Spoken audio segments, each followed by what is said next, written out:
c'est parti, Paprium. Et oui, chacun y va de sa petite vidéo Paprium. Alors après tout, pourquoi se gêner? Et nous aussi on va le faire. Un retour de Retro Game Test. Voilà, il a pris un retour de Retro Game Test. Il est un peu rouillé, il est un peu poussiéreux. On souffle un peu dessus. C'est pas très Covid compatible, mais c'est pas grave. On a tous été testés avant de commencer la vidéo. En plus c'est vrai.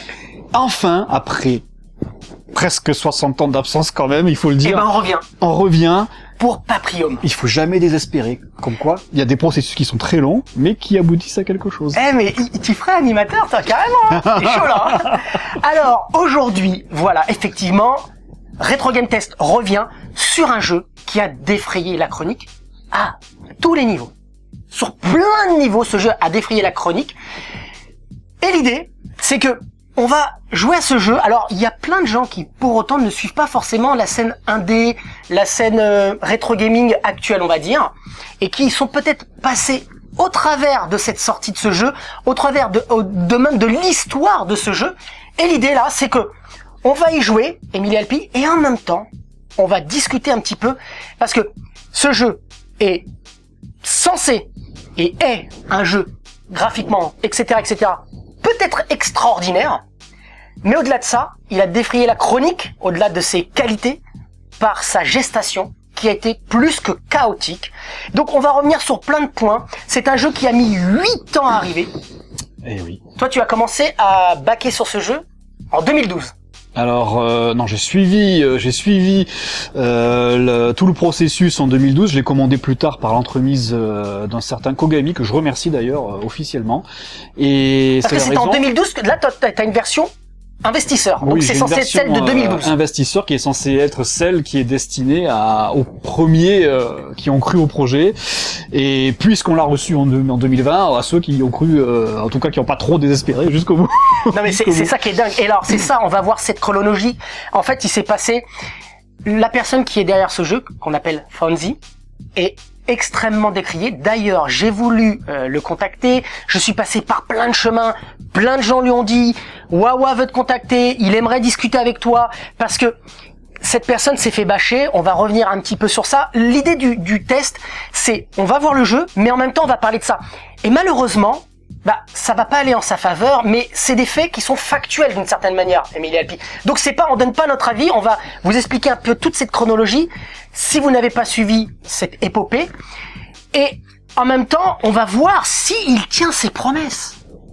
Parce que ce jeu est censé faire 80 mégas, des graphismes extraordinaires, des animations extraordinaires, vous le voyez déjà.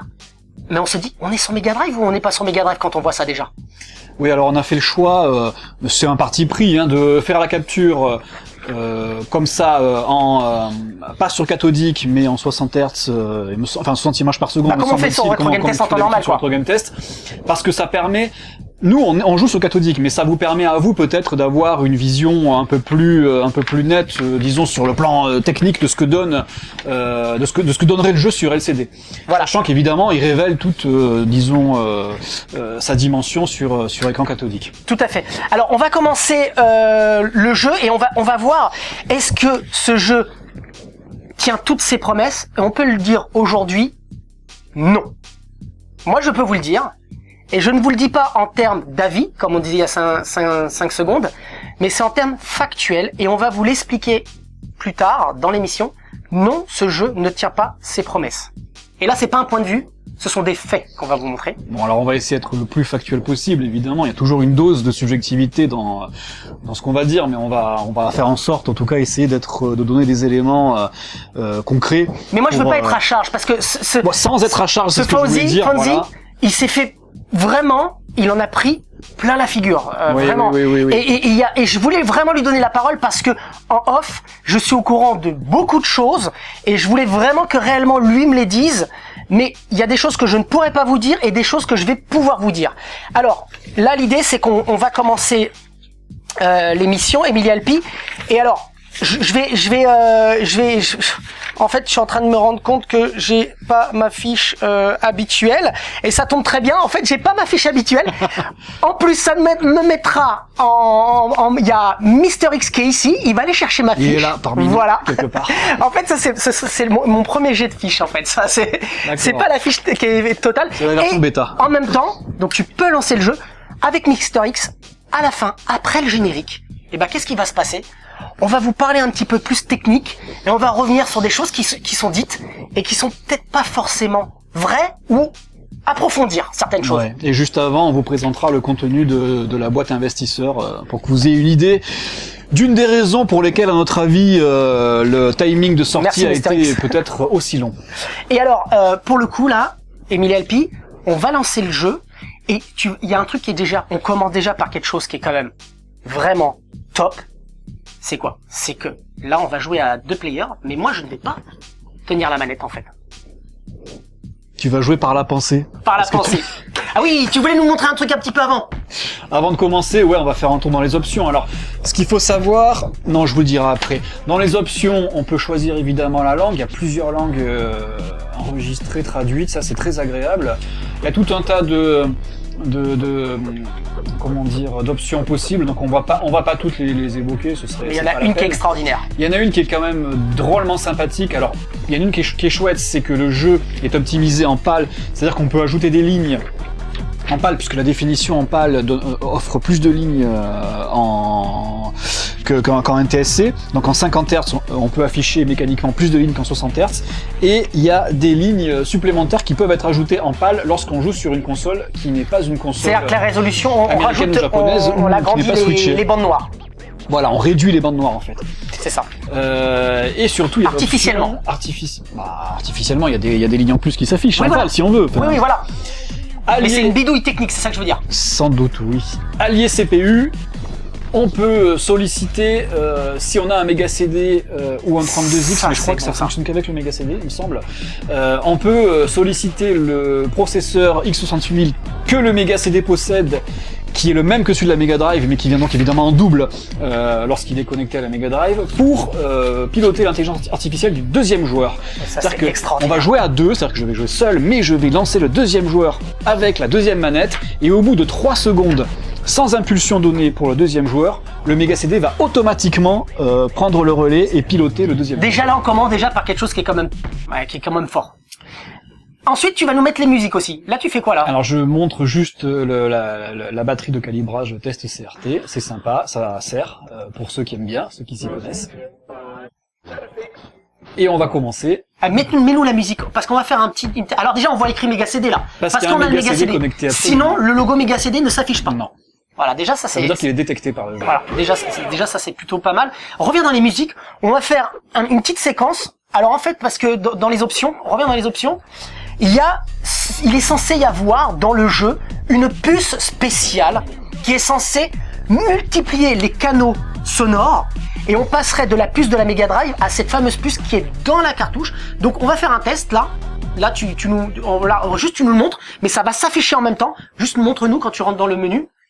Bah ça y est, j'y suis là. Ah voilà, tu peux sélectionner, voilà, utiliser ou non. Regardez, là on va faire un test tout de suite, vous allez écouter le son avec le chipset sonore de la Mega Drive et vous allez voir ce que ça va faire.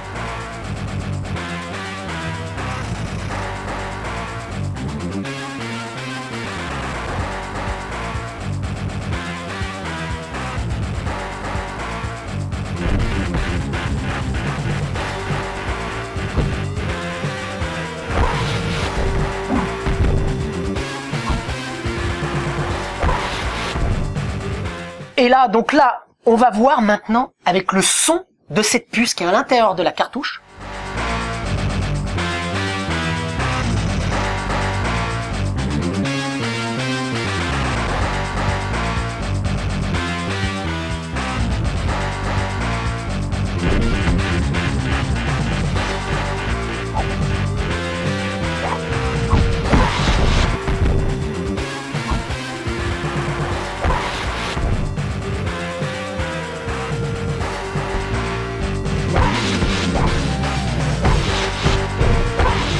Et là, on voit clairement c'est pas pareil. Il y a vraiment une ampleur beaucoup plus c'est beaucoup plus volumineux, j'ai envie de dire.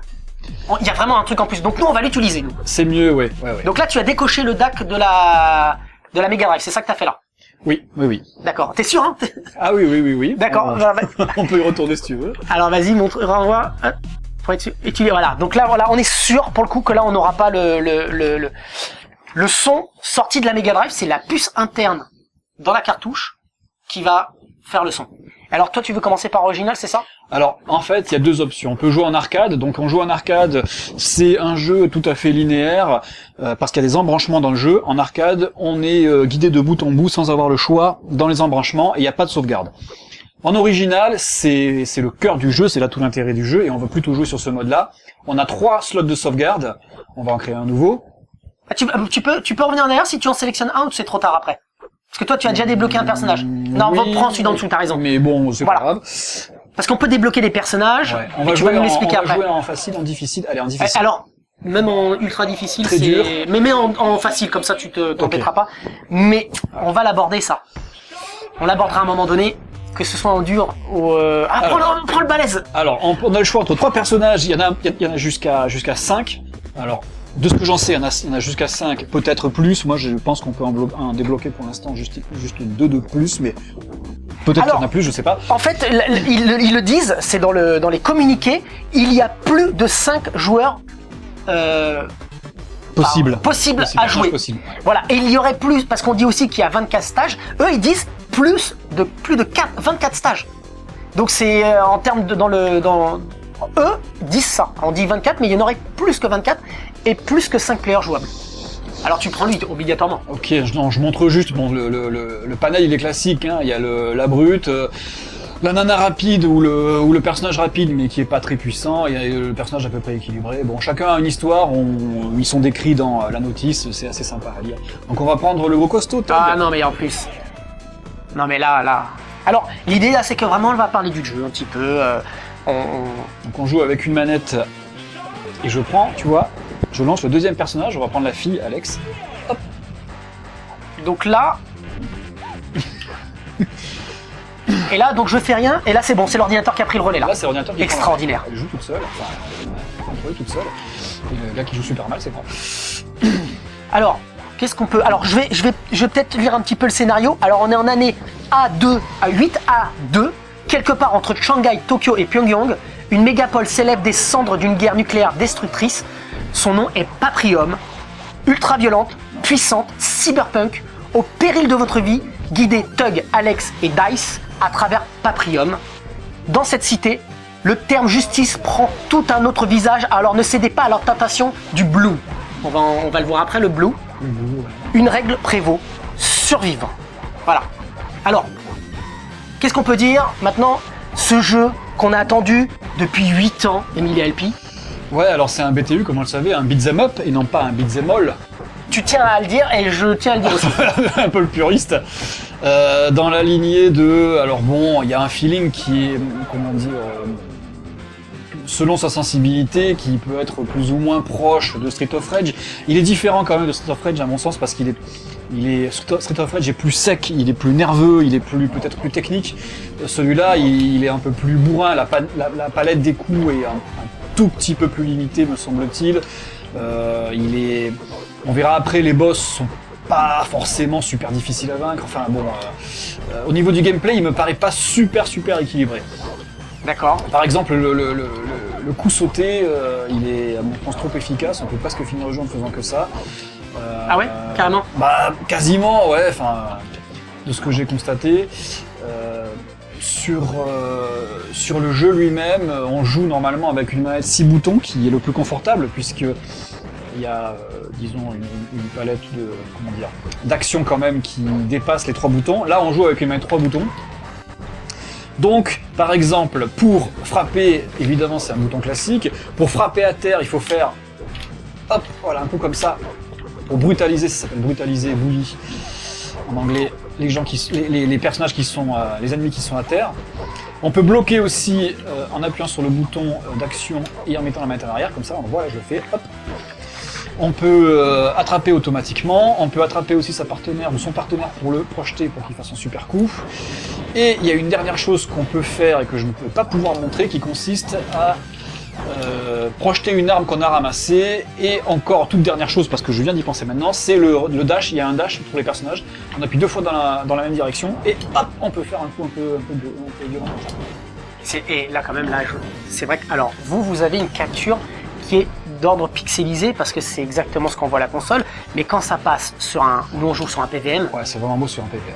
Alors, c'est. On va encore faire la promotion des PVM, mais franchement. Non, mais alors sur un cathodique, hein, tout simplement, je oui, pense. ça, d'accord. Un cathodique. Mais non, mais franchement, là, graphiquement, on est sur un jeu. Bah, c'est un feeling à l'ancienne quand même. Non, mais même sur Mega Drive, il faut dire ce qu'il est. Ouais. Les sprites sont gros. L'animation est sympa, même si, bon, on peut dire qu'on s'attendait peut-être un petit peu à mieux.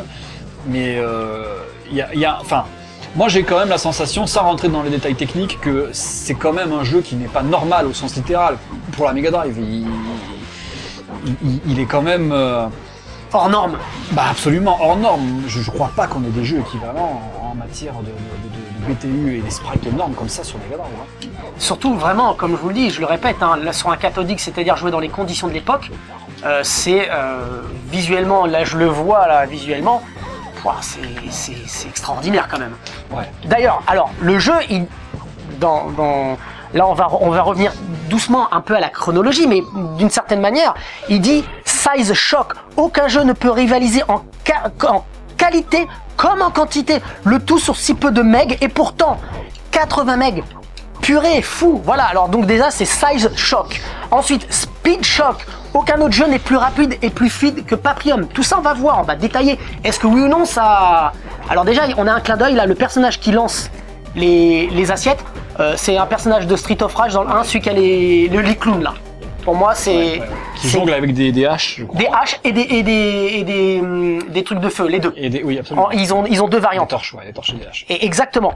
Et ensuite, au niveau Sound Shock, aucun autre titre 16 bits n'a une bande son aussi évoluée. Donc là, on va jouer et on va dire vraiment ce qu'on en pense, nous. Au niveau des mégas graphiques, au niveau de la vitesse, au niveau du son, on donnera vraiment notre point de vue à un moment donné. Méga CD joue mieux que moi, tu vois. Ah oui, alors parce qu'à la fin, ils disent quoi? Il y a un ranking, et les animations des personnages est différente selon le niveau que l'on a. D'accord.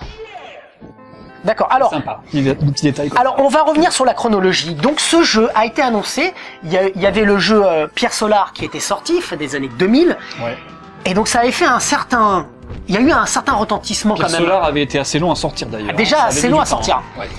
Et donc, c'était quand même quelque chose qui avait révolutionné au niveau ampleur de gameplay. C'était un jeu sur Mega Drive pour le coup. Ouais. Et en 2012, donc Paprium, la société qui... non, Watermelon. C'est pas Paprium. Watermelon, la société, annonce qu'elle voudrait faire un jeu et elle lance un sondage à l'époque. Et l'idée du sondage, c'est de dire, vous voudriez quoi? Du jeu de plateforme, du beat'em up, du jeu de rôle. Qu'est-ce que vous aimeriez voir quoi comme type de jeu? Donc les gens on répondait. Il y avait même une espèce fallait aller sur leur site. Tu pouvais même payer des gemmes pour avoir un peu plus de poids dans tes avis. Donc tu pouvais payer. Donc en 2012, à un moment donné, on annonce effectivement qu'il va y avoir le projet Y, qui deviendra donc Paprium. Projet Y est annoncé, ce sera un beat'em up. Alors là, toi, t'as entendu parler à ce moment-là de ce jeu-là, j'imagine, non? Ouais, absolument, ouais. Comme tout le monde, Projet Y, il y avait un projet simultané qui s'appelait Projet M, qui est destiné à Super Nintendo a priori. Mais celui qui était lancé vraiment tout de suite, c'était ce Projet Y, ce fameux Projet Y. Tout à fait. Et alors, là, on annonce sans savoir. Graphiquement, on n'a rien vu du jeu. Ça, c'est assez fort. Vous voulez backer pour le jeu, vous voulez payer pour le jeu ou pas? On n'a rien vu, pas une image, on sait juste c'est un beat'em up. Les gens se disent, attends, on a vu Pierre Solar juste un petit peu avant. Bah oui, il a capitalisé sur Pierre Solar, le jeu avait fini par sortir, il était très chouette, j'aime beaucoup Pierre Solar, et techniquement déjà, il était assez impressionnant pour de la Mega Drive.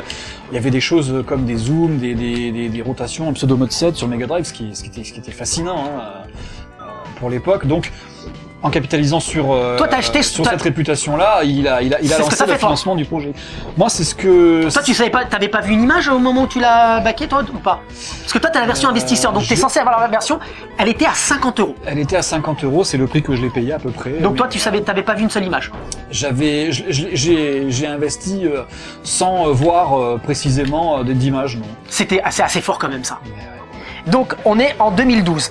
En 2013, il y a Fonzie qui annonce, en fait, le 15 novembre 2013, donc on est presque plus d'un an après, il annonce, en fait, qu'il va y avoir une soirée où il y aura une version alpha du jeu. Et ce sera dans la boutique Game Haven, qui était tenue par JB. Il dit, voilà, on va faire une sélection, il y aura quelques personnes qui pourront participer à la bêta, j'ai envie de dire, mais en jouant à la alpha. Le 5 décembre, il annonce que ce sera le 13 décembre, donc 2013, à 19h, dans cette boutique à Paris. Et là, vraiment, alors là, les gens se disent, bah, on va pouvoir savoir ce qui va se passer, c'est quoi ce projet Y, un beat'em up, on nous annonce un truc extraordinaire, des graphismes extraordinaires, vraiment, il y avait vraiment une attente, et là, c'était vraiment que pour des privilégiés parisiens, parce qu'il faut le dire, Fonzie est un français, Cocorico, c'est un jeu français auquel on joue. Oui, c'est vrai, c'est un français. En partie, hein. Ouais, enfin la plupart des gens qui ont travaillé dessus sont français, et puis le chef de projet est français.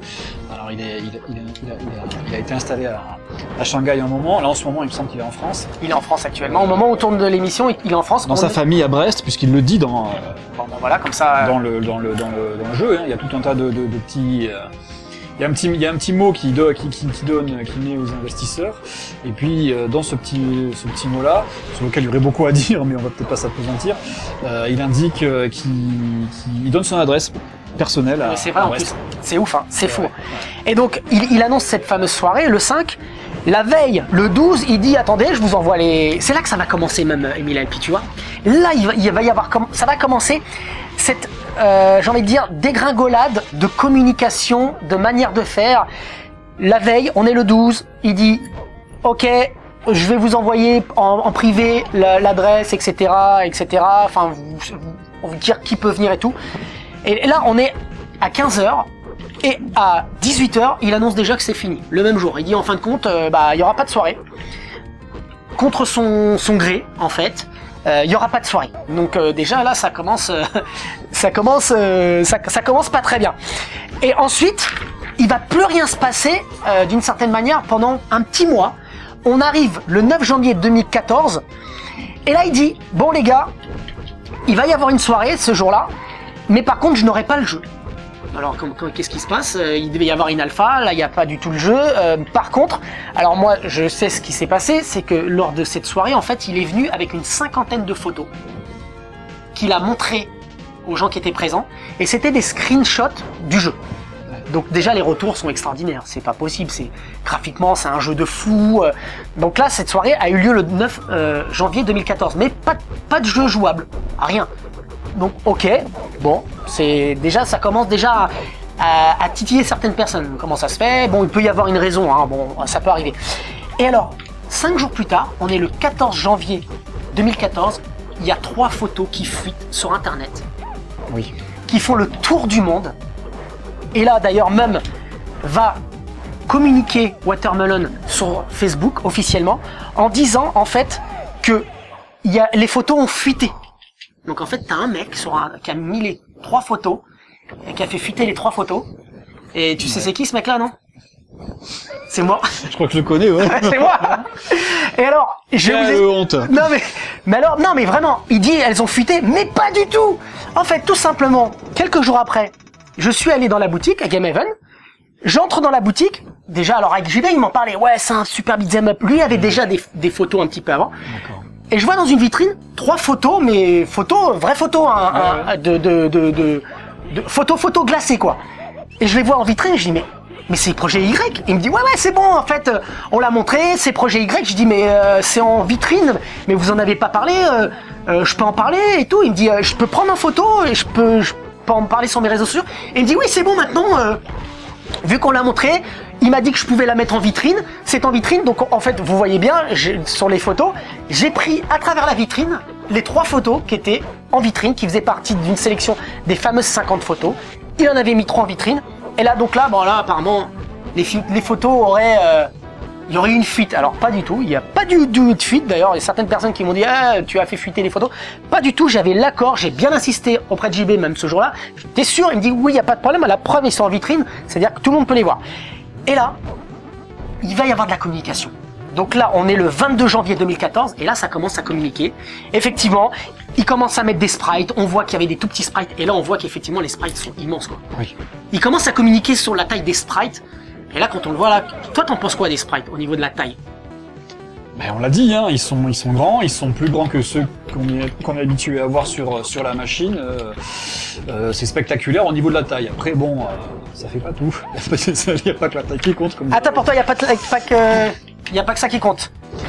Il y a le gameplay aussi. Après, c'est moi, je suis sensible à l'esthétique des jeux. Je suis sensible à la beauté des graphismes, mais on peut être, selon sa sensibilité, plus sensible au gameplay, à la précision du jeu, de la maniabilité, des impacts. Enfin, ceux qui joueront ou ceux qui jouent voient bien que c'est pas toujours hyper précis, quoi, le jeu, tu vois. Les projections, tout ça, c'est pas aussi pointu qu'un Street of Rage, je trouve. D'accord. Toi, c'est ton analyse. Mais c'est mon feeling. C'est ton point. Voilà, c'est ton point de vue. Alors, il va rien se passer à partir de ce moment-là. Alors, il y a quand même sur un forum, ils communiquent un petit peu, ils mettent quelques petites choses, mais concrètement, on a le 4 mars 2015 une petite vidéo qui est filmée un peu à l'arrache. Et là, c'est pas encore la grosse bande-annonce qu'on a connue, mais cette vidéo, elle dure 1 minute 9. Et là, on voit un petit peu le jeu des animations. Et là, on se dit, waouh, qu'est-ce qui se passe? C'est quoi ce jeu? Mais on est où? Là, concrètement, on se dit, mais c'est pas possible. Là, elle dure 1 minute 9. Et là, déjà, là, ça commence à parler. Là, on commence à dire, le jeu, il est extraordinaire. Là, on se dit, au-delà des photos, on voit un visuel bouger. Et là, on se dit, mais là, c'est plus possible, ça va être un truc vraiment extraordinaire. Mais on va revenir sur un aspect. Comme ça vous expliquera un petit peu une certaine chronologie. C'est qu'à ce moment-là, c'est Game Haven qui distribue Pierre Solar. C'est-à-dire que dans les boutiques, le point de vente en France, c'est Game Haven qui distribue Pierre Solar.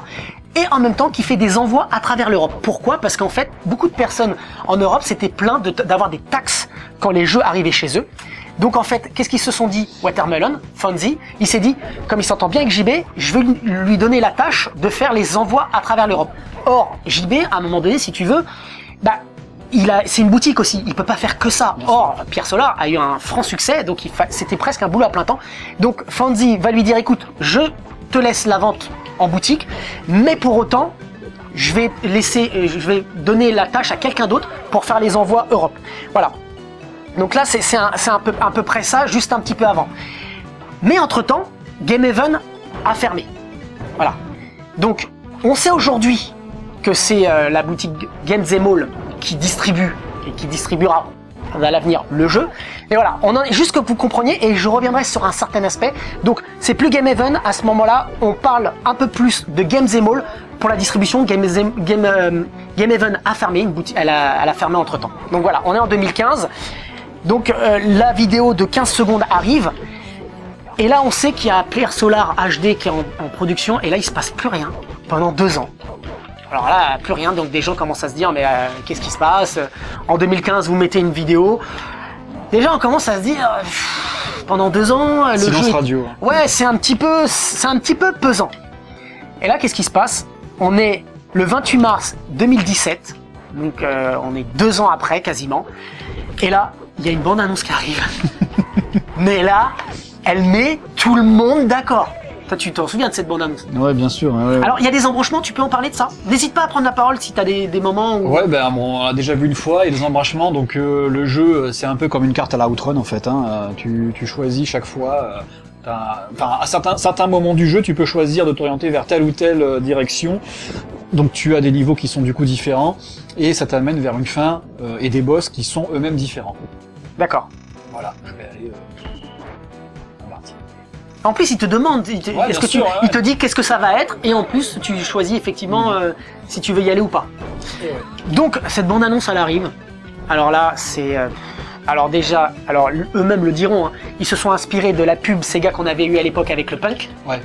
Et là, on voit un bodybuildé en mode, franchement, visuellement, c'est chapeau. Ah, c'est super professionnel. Hein, c'est magnifique.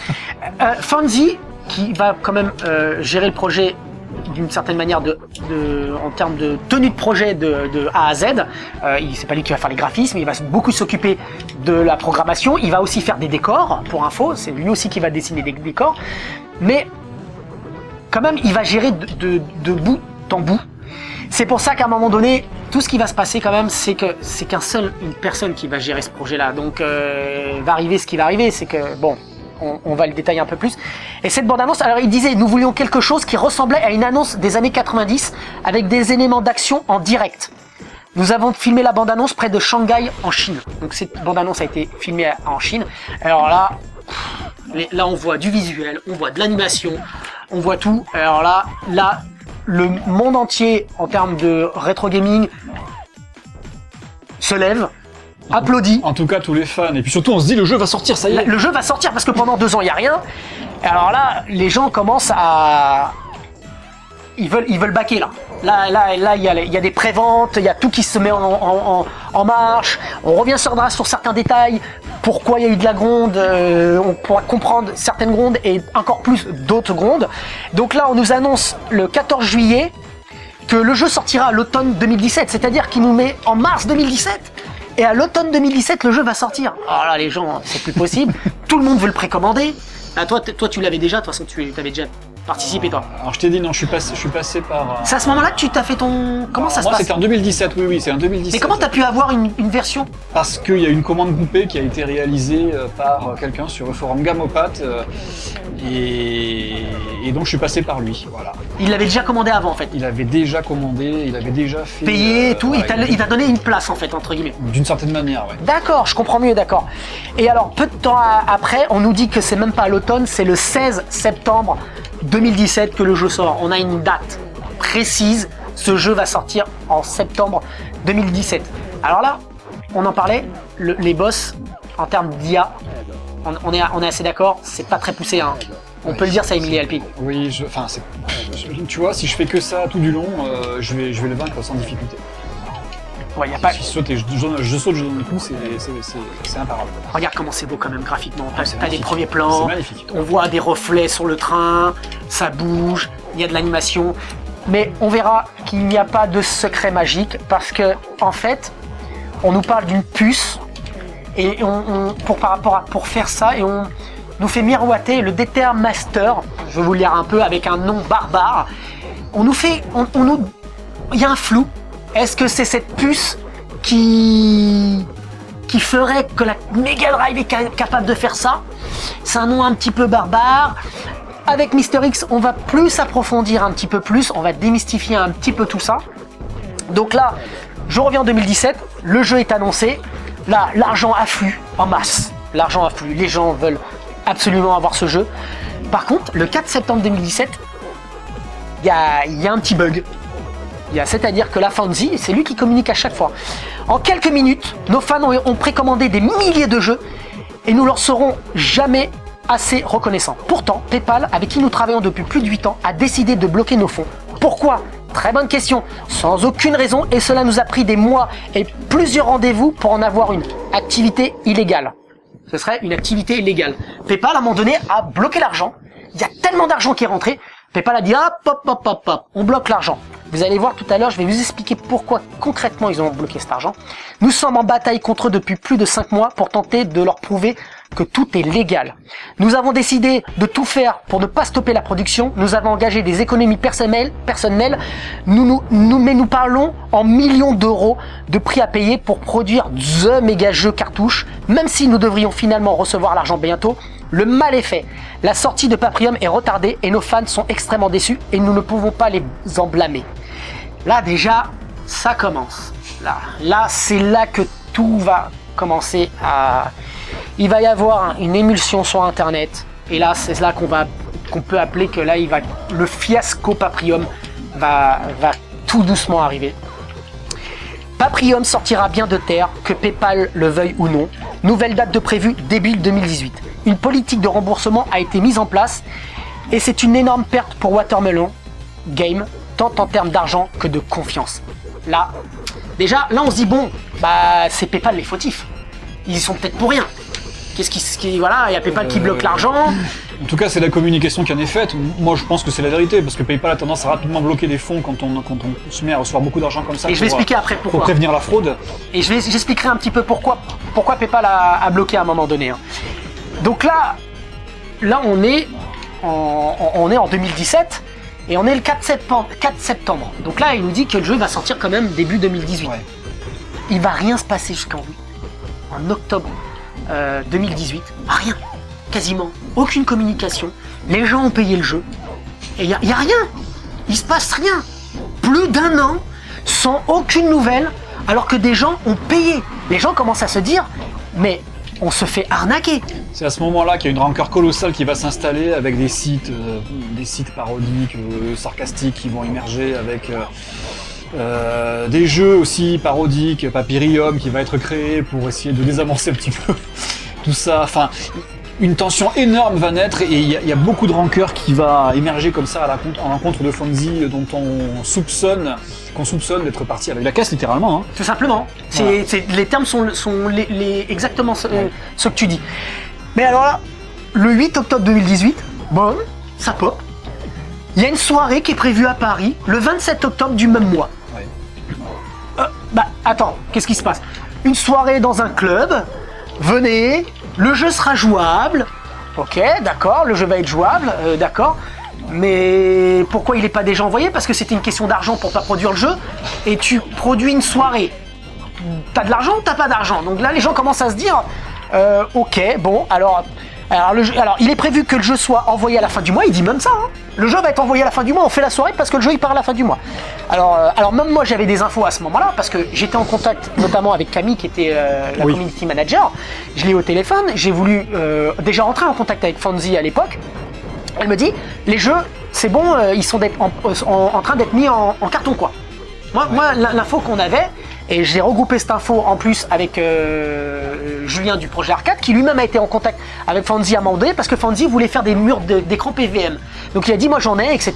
Ça s'est pas fait, parce que bon, Fonzie, étant à Marseille, Julien, Fonzie pensait qu'il allait faire ça bénévolement, mais c'est pas possible de faire venir autant d'écrans de Marseille que ça. Donc le deal ne se sera pas fait, mais Julien avait la même information, on a regroupé, on avait la même information à ce moment-là. Alors nous travaillons pour que vous receviez le jeu avant le 27, mais il n'est pas possible de le garantir pour le moment. Donc ils disent quand même, c'est peut-être pas possible de le garantir. Vous recevrez très prochainement un email pour confirmer votre adresse de livraison. Alors là, tout le monde est content. Bah oui, on y croit tous. Il y a une soirée. Il y a une soirée, sauf que... Là, c'est... le jeu qu'on voit tourner à cette soirée-là, je te laisse en parler. Ouais. Non mais honnêtement, quand on voit ça, vraiment, alors, c'est marrant. J'ai envie de dire c'est marrant pour pas être violent dans mes propos. Il vient, Fonzie, avec un jeu, il y a toute la soirée, il y a des écrans partout, et il vient avec un jeu pas terminé. La seule chose qui fonctionne dans ce jeu, c'est les personnages principaux. Il n'y a aucun ennemi, c'est buggé de partout. Et en fait, l'explication qu'il va donner, tout simplement, c'est que en fait, le jeu a buggé. C'est le cas qu'on puisse dire. Moi, j'ai pu discuter entre-temps. On m'a dit qu'il a tout fait pour reprogrammer le jeu, pour faire en sorte d'avoir le jeu. Mais finalement, il montre un jeu lors de cette fameuse soirée. Alors, il dit que c'est une soirée Mega Drive pour les 30 ans. Ouais, enfin. Donc déjà, ça l'exonère d'une certaine pression, j'ai envie de dire. Tu vois, c'est assez habile quand même, j'ai envie de dire. Bon, voilà, ok, c'est une soirée... Oui, mais ça n'abuse personne. C'est une soirée Papyrium, de fait. Et ce qui montre, bon, c'est une démo foireuse d'un jeu qui n'est pas du tout fini et qui manifestement n'est pas près de l'être. Et ça, je vais l'expliquer après, parce que là, moi, j'ai vraiment du off. J'ai vraiment plein d'informations, mais qui datent pas de très récemment. Je les ai depuis tout au long de ces années. J'ai suivi le Paprium. Je savais qu'un jour on ferait probablement un Retro Game Test. Et même lors de cette soirée, il y avait des canettes. On pouvait avoir des canettes au logo Paprium. Moi, on m'a même amené ça de la soirée. C'est carrément une feuille avec des coupons, avec le fameux pins des 30 ans. Parce qu'en fait, entre-temps, il devait sortir en 2017. C'était pas les 30 ans de la Mega Drive, mais comme à un moment donné, il annonce qu'il va sortir en 2018, ça tombe bien avec les 30 ans de la Mega Drive. Donc c'est pour ça que cette soirée aussi a, entre guillemets, a un peu du sens. Là, on en parlera tout à l'heure, mais vous voyez, il y a énormément de clignotements de sprites. C'est pour ça qu'on va vous expliquer qu'il n'y a rien de magique dans ce jeu-là. On va démystifier tout ça. Mais là, on le voit, hein, Emilia Alpi. Ouais, il y a du clignotement de partout. Hein. Ça clignote pas mal. Et donc, on voit même sur ce coupon, il y a écrit pour pur, eau, soft, bière ou une coupe mulet. Donc c'est plutôt sympa. Il y avait carrément ces petites choses qui étaient distribuées aux gens qui rentraient. Il voulait même à un moment donné, il disait si vous n'arrivez pas après une certaine heure, les places seront payantes parce qu'il va y avoir du DJ et tout ça. Mais il va y avoir pas grand monde dans cette soirée. C'est là qu'on va commencer à vraiment, on va dire, le fiasco Paprium. Là, il vient malheureusement, j'ai envie de dire, avec une version non jouable quoi du jeu. Ouais. On peut jouer vraiment avec 2 personnages. Et là, vraiment, là, ça va, là, ça passe plus. Là, les gens commencent à se dire, le jeu n'existe pas. Il y a des beaux clignotements de sprite quand même. Hein. Tu y tiens tes clignotements. Ouais, il y en a pas mal. Ouais. Il y en a pas mal. Regarde la moto qui est un sprite. La moto, le bout du rouleau. Ensuite, il va rien se passer. Emilia Alpi, jusqu'en 2019, le 28 mai. Il est prévu qu'ils vendent avec un stick arcade, qui est d'ailleurs assez cool parce que il clignote. Alors tu peux nous le dire, à un moment donné, on peut prendre des boissons ou des médicaments, c'est ça là? Oui. Et on a une énergie supplémentaire. Oui. C'est l'espèce de drogue de Paprium. Des pilules, ouais. Des pilules. Et en fait, donc quand on joue avec le stick, ça clignote même quand tu prends ça clignote. Ouais. Et j'ai même cru entendre qu'il y avait du bruit. Je crois qu'il émettait du bruit le stick. À vérifier tout ça. Mais alors le 28 mai, il met une vidéo d'une usine, du montage du stick. Et il explique toujours que PayPal, il n'y a toujours pas PayPal. Mais alors là, les gens se disent, mais attends, il n'y a rien du jeu. Et la seule chose que tu nous montres, c'est le stick, la production du stick. Non mais là, je dis, non mais c'est vrai, Emilia Alpi quand même. Tu vois, moi, j'ai voulu vraiment donner la parole à Fanzi. Je voulais être factuel, je voulais vraiment qu'on puisse temporiser un petit peu, mais il y a quand même des faits qui sont là. C'est-à-dire qu'on peut comprendre l'état d'esprit des gens. Et alors là, j'ai pris quelques exemples. Hein. Pire que des escrocs, c'est des commentaires sur Facebook. Trop facile dans le silence. Répondez aux gens que vous avez escroqué ou remboursé tout le monde. De toute façon, fake, fiasco complet, vous n'avez pas le budget pour faire ce jeu. Bon, à part se toucher la nouille et faire des fake news et des tweets à la Trump, tu l'envoies quand mon jeu Watermelon?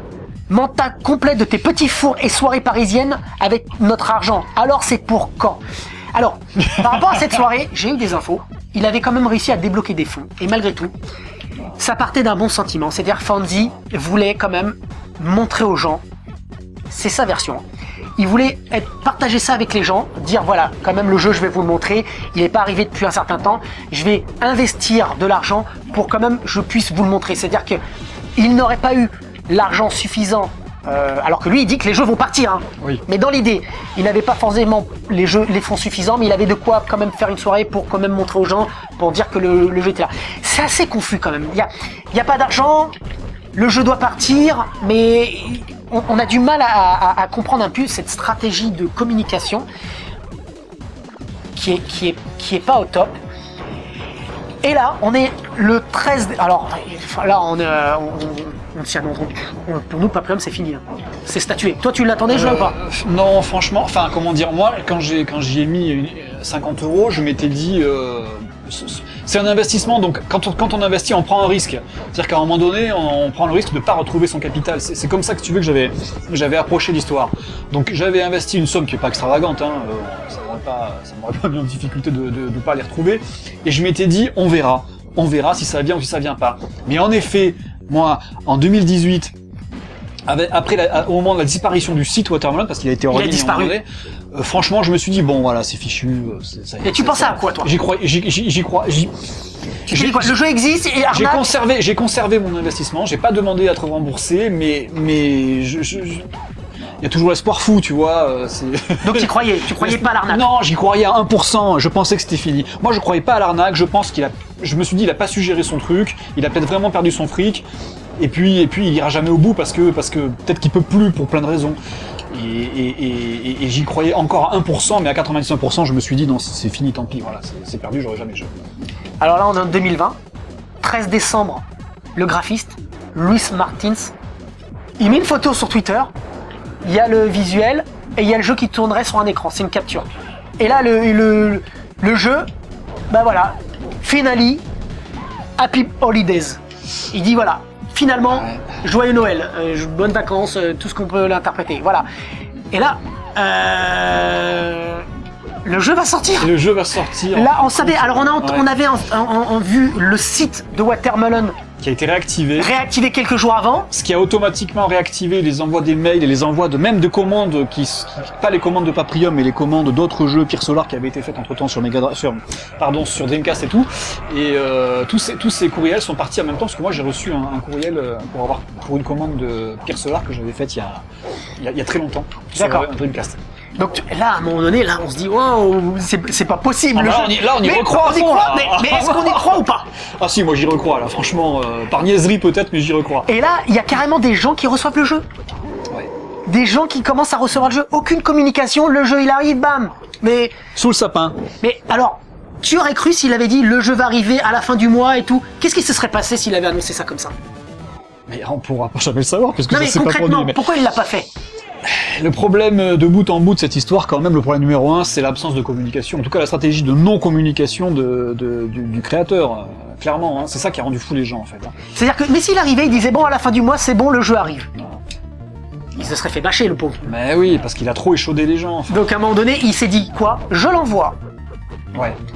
Je l'envoie tel quel, et voilà, c'est une surprise. Tout le monde a parlé sur moi, etc., etc. Même pour autant, j'ai posé la question à Games & Mall, qui sont censés être les distributeurs boutiques et avoir un contact direct. Ils disent non, on n'était pas au courant. On l'a appris en même temps que tout le monde. Voilà, ils l'ont même appris en même temps que tout le monde. Plein de gens l'ont appris un peu, l'ont appris comme ça. Et d'ailleurs, je vais vous lire une phrase à un moment donné. Mais alors, qu'est-ce qui a bien pu se passer pendant 2 ans, quand même, entre la sortie, la soirée qui était en 2018 et aujourd'hui? Là, en 2018, au mois d'octobre, il dit le jeu va sortir. Il est à la fin du mois, finalement il sortira pas parce qu'il arrive en plus avec une version buggée. Mais bon, ça peut exister. Mais qu'est-ce qui a pu se passer? On sait qu'il y a PayPal. Donc le jeu il est prêt en octobre 2018, ouais. Il est prêt, il y a juste un bug. Il n'est pas prêt pour la soirée, mais c'est PayPal. Or, ce que je peux vous dire aujourd'hui, c'est que PayPal n'a pas payé. Et lui-même le dit, je crois. Je crois que au moment où on tourne la vidéo, c'est-à-dire qu'on est tout début 2021. Oui, parce que finalement on a reporté un petit peu notre tournage. On devait faire fin décembre parce que j'avais espoir quand même d'avoir quelques infos de Fanzi. J'ai vraiment beaucoup de gens qui l'ont contacté pour moi, vraiment. Et il a mon numéro de téléphone, il a mon mail. J'ai envoyé des mails, etc. Mais il n'a pas voulu. Et après, bon, je pense que le bashing, ça peut se comprendre. Il a fait son œuvre, je crois. Je pense pas qu'il recommuniquera comme ça. Alors on dit, donc là, à ce jour, on tourne, PayPal ne l'a toujours pas payé. Moi, c'est ce que je peux vous dire, c'est qu'aujourd'hui, PayPal ne l'a pas payé, et que pour avoir des contacts avec PayPal, il peut attendre même jusqu'à 6 mois pour avoir des réponses à chaque fois. À chaque fois qu'il les contacte, il peut avoir jusqu'à 6 mois de délai pour avoir des réponses. Ça, je peux vous le dire, c'est les informations que j'ai. Mais en fait, j'ai aussi une autre information. Et là, nous avons des faits factuels pour vous prouver ça. Des faits factuels, attention. Non mais des faits. Ouais. Des preuves, j'ai envie de dire. En 2018, quand il vient avec le jeu, de ce que j'ai comme information, le jeu ne tourne pas sur Mega Drive. Il ne peut pas tourner sur Mega Drive, donc c'est un jeu qui a été développé en programme C. Il tourne sur un émulateur Mega Drive, mais dans une vraie console, il ne peut pas tourner. La console n'accepte pas ce jeu, il ne tourne pas dans les bonnes conditions. Et on le voit de toute manière, quand il vient dans cette fameuse soirée, il y a juste 2 personnages et il y a du clignotement de sprite à fond. Mais bon, est-ce que c'est une version alpha, bêta à ce moment-là, qu'il a pris Ouais. en dépit? On ne sait pas. Il y avait des choses qui avaient été détectées déjà quand même sur certaines captures d'écran qui avaient été diffusées en amont. Ah oui, mais ça on le voit aujourd'hui, attention, c'est ce qu'on va dire aujourd'hui, Emile. Attends, c'est ce qu'on va dire aujourd'hui. Je dis rien. Voilà, attends, c'est ça qu'on va dire après, parce que il y a des choses qui ont été décortiquées, et le jeu tourne pas sur Mega Drive. Moi, les infos claires que j'ai, et je ne parle pas que j'ai eu aujourd'hui, je parle au moment de la soirée, moi les infos que j'ai, c'est que le jeu ne tourne pas sur Mega Drive. Il ne tourne pas sur Mega Drive. Et très simplement, très concrètement, le jeu ne tourne pas sur Mega Drive. Et je vous disais tout à l'heure, est-ce que le jeu tient ses promesses? Et c'est là aussi que tu vas pouvoir dire ce que tu voulais dire. Le jeu ne tient pas ses promesses. Parce que quand le jeu est sorti, j'ai commencé à regarder des vidéos et il y a des choses qui m'ont choqué. Je me suis dit, c'est pas le jeu qu'on nous a promis. Tout le monde dit, il a réussi, finalement il est arrivé, il nous a montré le jeu, il y est arrivé. Non, il n'y est pas arrivé. Il n'y est pas arrivé. Il n'y est pas arrivé. Tout simplement, pourquoi? Parce que, en fait, l'un des ennemis que vous voyez ici, on le voit, je te l'ai montré, Émilie Alpi. Oui. Eh ben, il y a des animations qui vont être enlevées dans le jeu. C'est-à-dire que maintenant, là, c'est que de la supposition maintenant, ce qu'on va dire. Alors là, on est dans l'hypothèse. Dans l'hypothèse. Même si on a observé quand même certains sprites et certaines frames d'animation, il y a a priori, il y a des concessions qui ont été faites au niveau des frames d'animation des personnages pour faire rentrer le jeu dans la Mega Drive en quelque sorte. Puisqu'il y a des effets de transparence, il y a des sprites qui ont été redessinés, manifestement réduits, il y a des frames d'animation qui ont été amputés. Je sais pas si tu fais les incrustations ou si ça se voit. Alors on va les faire petit à petit, là tu les as énumérés. Donc effectivement, le personnage, il y a un personnage qu'on voit arriver. Alors notre première analyse, c'est de se dire, bon, peut-être qu'il a voulu lui rendre une démarche plus énergétique. Plus énergique, énergique. Plus rapide. Voilà, oui. Énergétique. Buvez de la boisson, voilà. Et énergétique. Et donc oui, il a voulu lui donner peut-être plus une démarche plus vive, un déplacement plus vif. Éventuellement, on peut se dire ça dans un premier temps, parce qu'on le voit bien, il y a une frame d'animation qui a disparu. Elle n'est plus utilisée, ce sprite-là n'est plus utilisé pour une animation. Déjà, donc bon, qu'est-ce qui s'est passé? Parce que d'autant plus que lors de cette fameuse soirée, quand il monte la version buggée, cette animation est encore là. Donc c'est-à-dire qu'il l'a acceptée jusqu'au bout. En 2018, cette animation, pour lui, elle a son sens. Mais elle disparaît quand le jeu sort. Donc, laissons-lui le bénéfice du doute en disant qu'il a voulu rendre le jeu plus joli, le déplacement plus joli et plus vif. Plus nerveux. Ouais. Plus nerveux. Sauf que, il y a un deuxième personnage qui, lui, complètement, va être redessiné. Il était très grand et il va se voir... Il a fait un régime carrément. Oui, bah c'est le policier, hein, donc au niveau, ce qui est le plus flagrant, c'est au niveau des abdominaux, il y a une finesse qu'on retrouve, vous le voyez en incrustation sur le nouveau sprite, hein, il est clairement beaucoup plus petit et tout à fait, enfin chétif même. Ouais, chétif. En tout cas, il n'a pas la même dimension que ce qu'il avait initialement, ça c'est clair. Et il est tout petit, et tout simplement pourquoi? Parce qu'on peut le voir en termes de programmation. J'ai discuté avec des gens qui sont dans la programmation, etc. Tout simplement. Ce personnage apparaît à des moments où il est multiplié. Il y en a plein.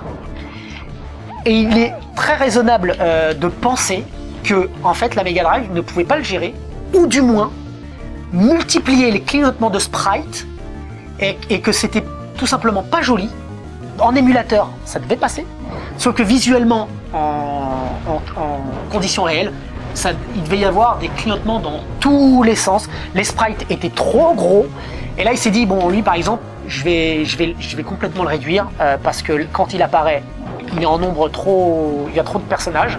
Donc, je vais le réduire. Donc, là, on se dit que ça tient, cette histoire, que le jeu ne tournait pas sans Mega Drive. On peut le penser maintenant. On peut se dire... Moi, ce qu'on me disait à l'époque, les informations que j'avais à l'époque, et maintenant, quand on sort quelques petits éléments comme ça, on se dit, ah, ouais... D'accord. Et il y a un autre élément que tu disais tout à l'heure, c'est tout simplement l'effet de transparence. Il y a des effets de transparence. La Mega Drive ne gère pas la transparence. Elle ne le gère pas. Et c'est là que les gens se disent, mais comment il a fait pour faire des sprites aussi gros? Est-ce qu'il y a une puce dans sa fameuse puce? Est-ce que ça décompresse, recompresse en temps réel les sprites. Comment ils font? La puce, il a inventé une puce miraculeuse qui arrive à faire ça, parce que c'est les questions qu'on se pose. Ouais. Pourquoi les sprites sont aussi gros que ça? Alors, je vais vous lire une interview qui a été donnée dans Gaming Rebellion. Quel type d'astuce graphique avez-vous utilisé pour tirer le meilleur parti du matériel Genesis, donc le nom de Mega Drive aux États-Unis? L'ensemble du jeu est optimisé en gardant à l'esprit les limitations du Mega Drive. Donc de la Mega Drive, c'est la traduction, pardon. Taille de la barre de vie, taille de sprite, arrière-plan, couleur.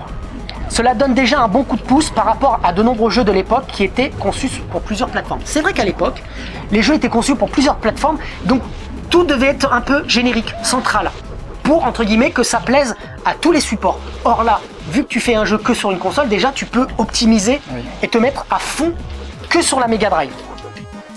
De plus, il y a la technologie IPL pour apporter plus de parallaxe, entre guillemets, d'Eten Meisters. Alors c'est un nom qui est Meister, c'est un nom allemand, ça fait un peu brut, tu sais les termes allemands ça fait un peu choc. Alors lui il dit que c'est cette technologie dedans qui ferait ça. On va en parler avec Mister X tout à l'heure, je peux vous dire dès à présent, cette puce n'utilise pas rien pour les graphismes a priori. On va donner notre point de vue tout à l'heure. Alors il dit... Detail Master, alors non, en fait il dit parallaxe, voilà, une technologie IPL, alors c'est là ce qu'il dit, Detail Masters pour les canaux audio supplémentaires, voilà. Parce qu'à un moment donné, en fait, selon cette puce, il va laisser planer le doute, mais il va quand même dire que c'est pour le son. Donc on sait par contre que cette puce, lui il dit que c'est pour le son, mais il laisse planer un doute. C'est un peu flou, un petit peu, d'une certaine manière, c'est un petit peu flou. Le EXV1 pour Expand Sprite Mode VI, qui permet au jeu de dépasser les limites des autres jeux, et bien plus encore, vraiment notre espoir est d'avoir créé le jeu Mega Drive ultime. Donc tu vois, c'est un peu... c'est pas trop. C'est... Alors, que pouvez-vous nous dire de plus sur la puce d'amélioration d'Eten Master? C'est purement le son, ou est-ce que ça aide avec le traitement réel et les sprites? Parce que quand même, le gars lui dit, bon, hey, concrètement, c'est du son ou c'est qu'il y a du graphisme dedans?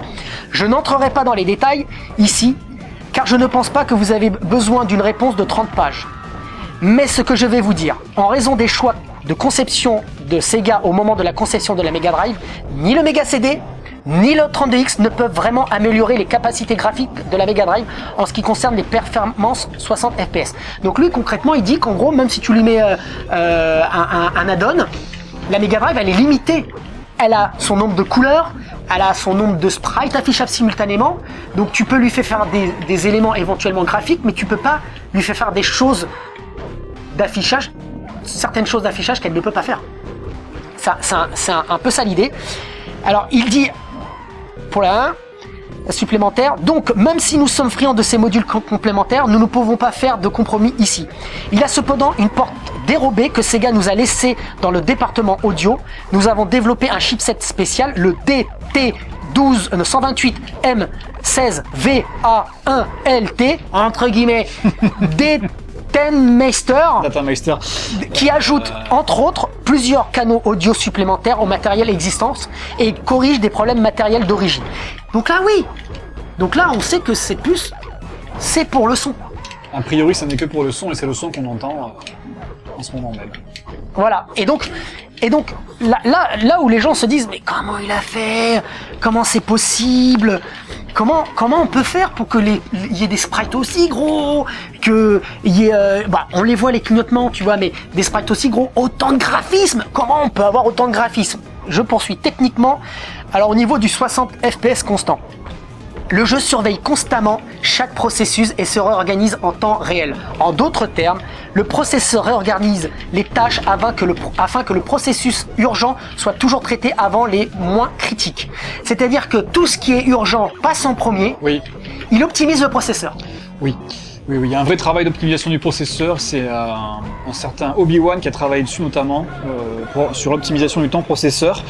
Et de fait, le jeu ne ralentit jamais. S'il y a des clignotements, à mon avis, c'est un compromis. Le jeu préfère clignoter plutôt que ralentir. C'est vrai que c'est très agréable au niveau du gameplay quand même. Le clignotement, c'est quand même moins embêtant qu'un ralentissement. C'est ça. Par conséquent, l'utilisation du processeur est toujours proche de 100% et les chutes d'images ne se produisent pas souvent. Alors, il y en aurait, mais alors eux, ils disent constant. À cette époque-là, lors de l'interview qui date de 1 mois après la fameuse vidéo qu'on a eue en 2018, et voilà, c'était le méga choc, c'est là qu'il dit qu'il y aurait moins de pertes d'images par seconde. Alors, du côté du VDP, donc le GPU, la carte graphique de la Mega Drive est constante et précise pour que nous puissions calculer exactement combien elle pourrait gérer et se rapprocher à tout moment de 100% de sa capacité. Nous poussons en effet le système à ses limites avec près de 100% d'utilisation du processeur et 100% de bande passante graphique à tout moment sur chaque image. Le jeu est principalement programmé en C. Donc on voit que le jeu est programmé en C, qui est un langage ordinateur, qui est pas les outils de programmation de la Mega Drive. Tu me corriges, Mister X, c'est bien ça ? C'est probablement adaptable sur d'autres supports. C'est un peu ça. Il me dit c'est un peu ça. Voilà.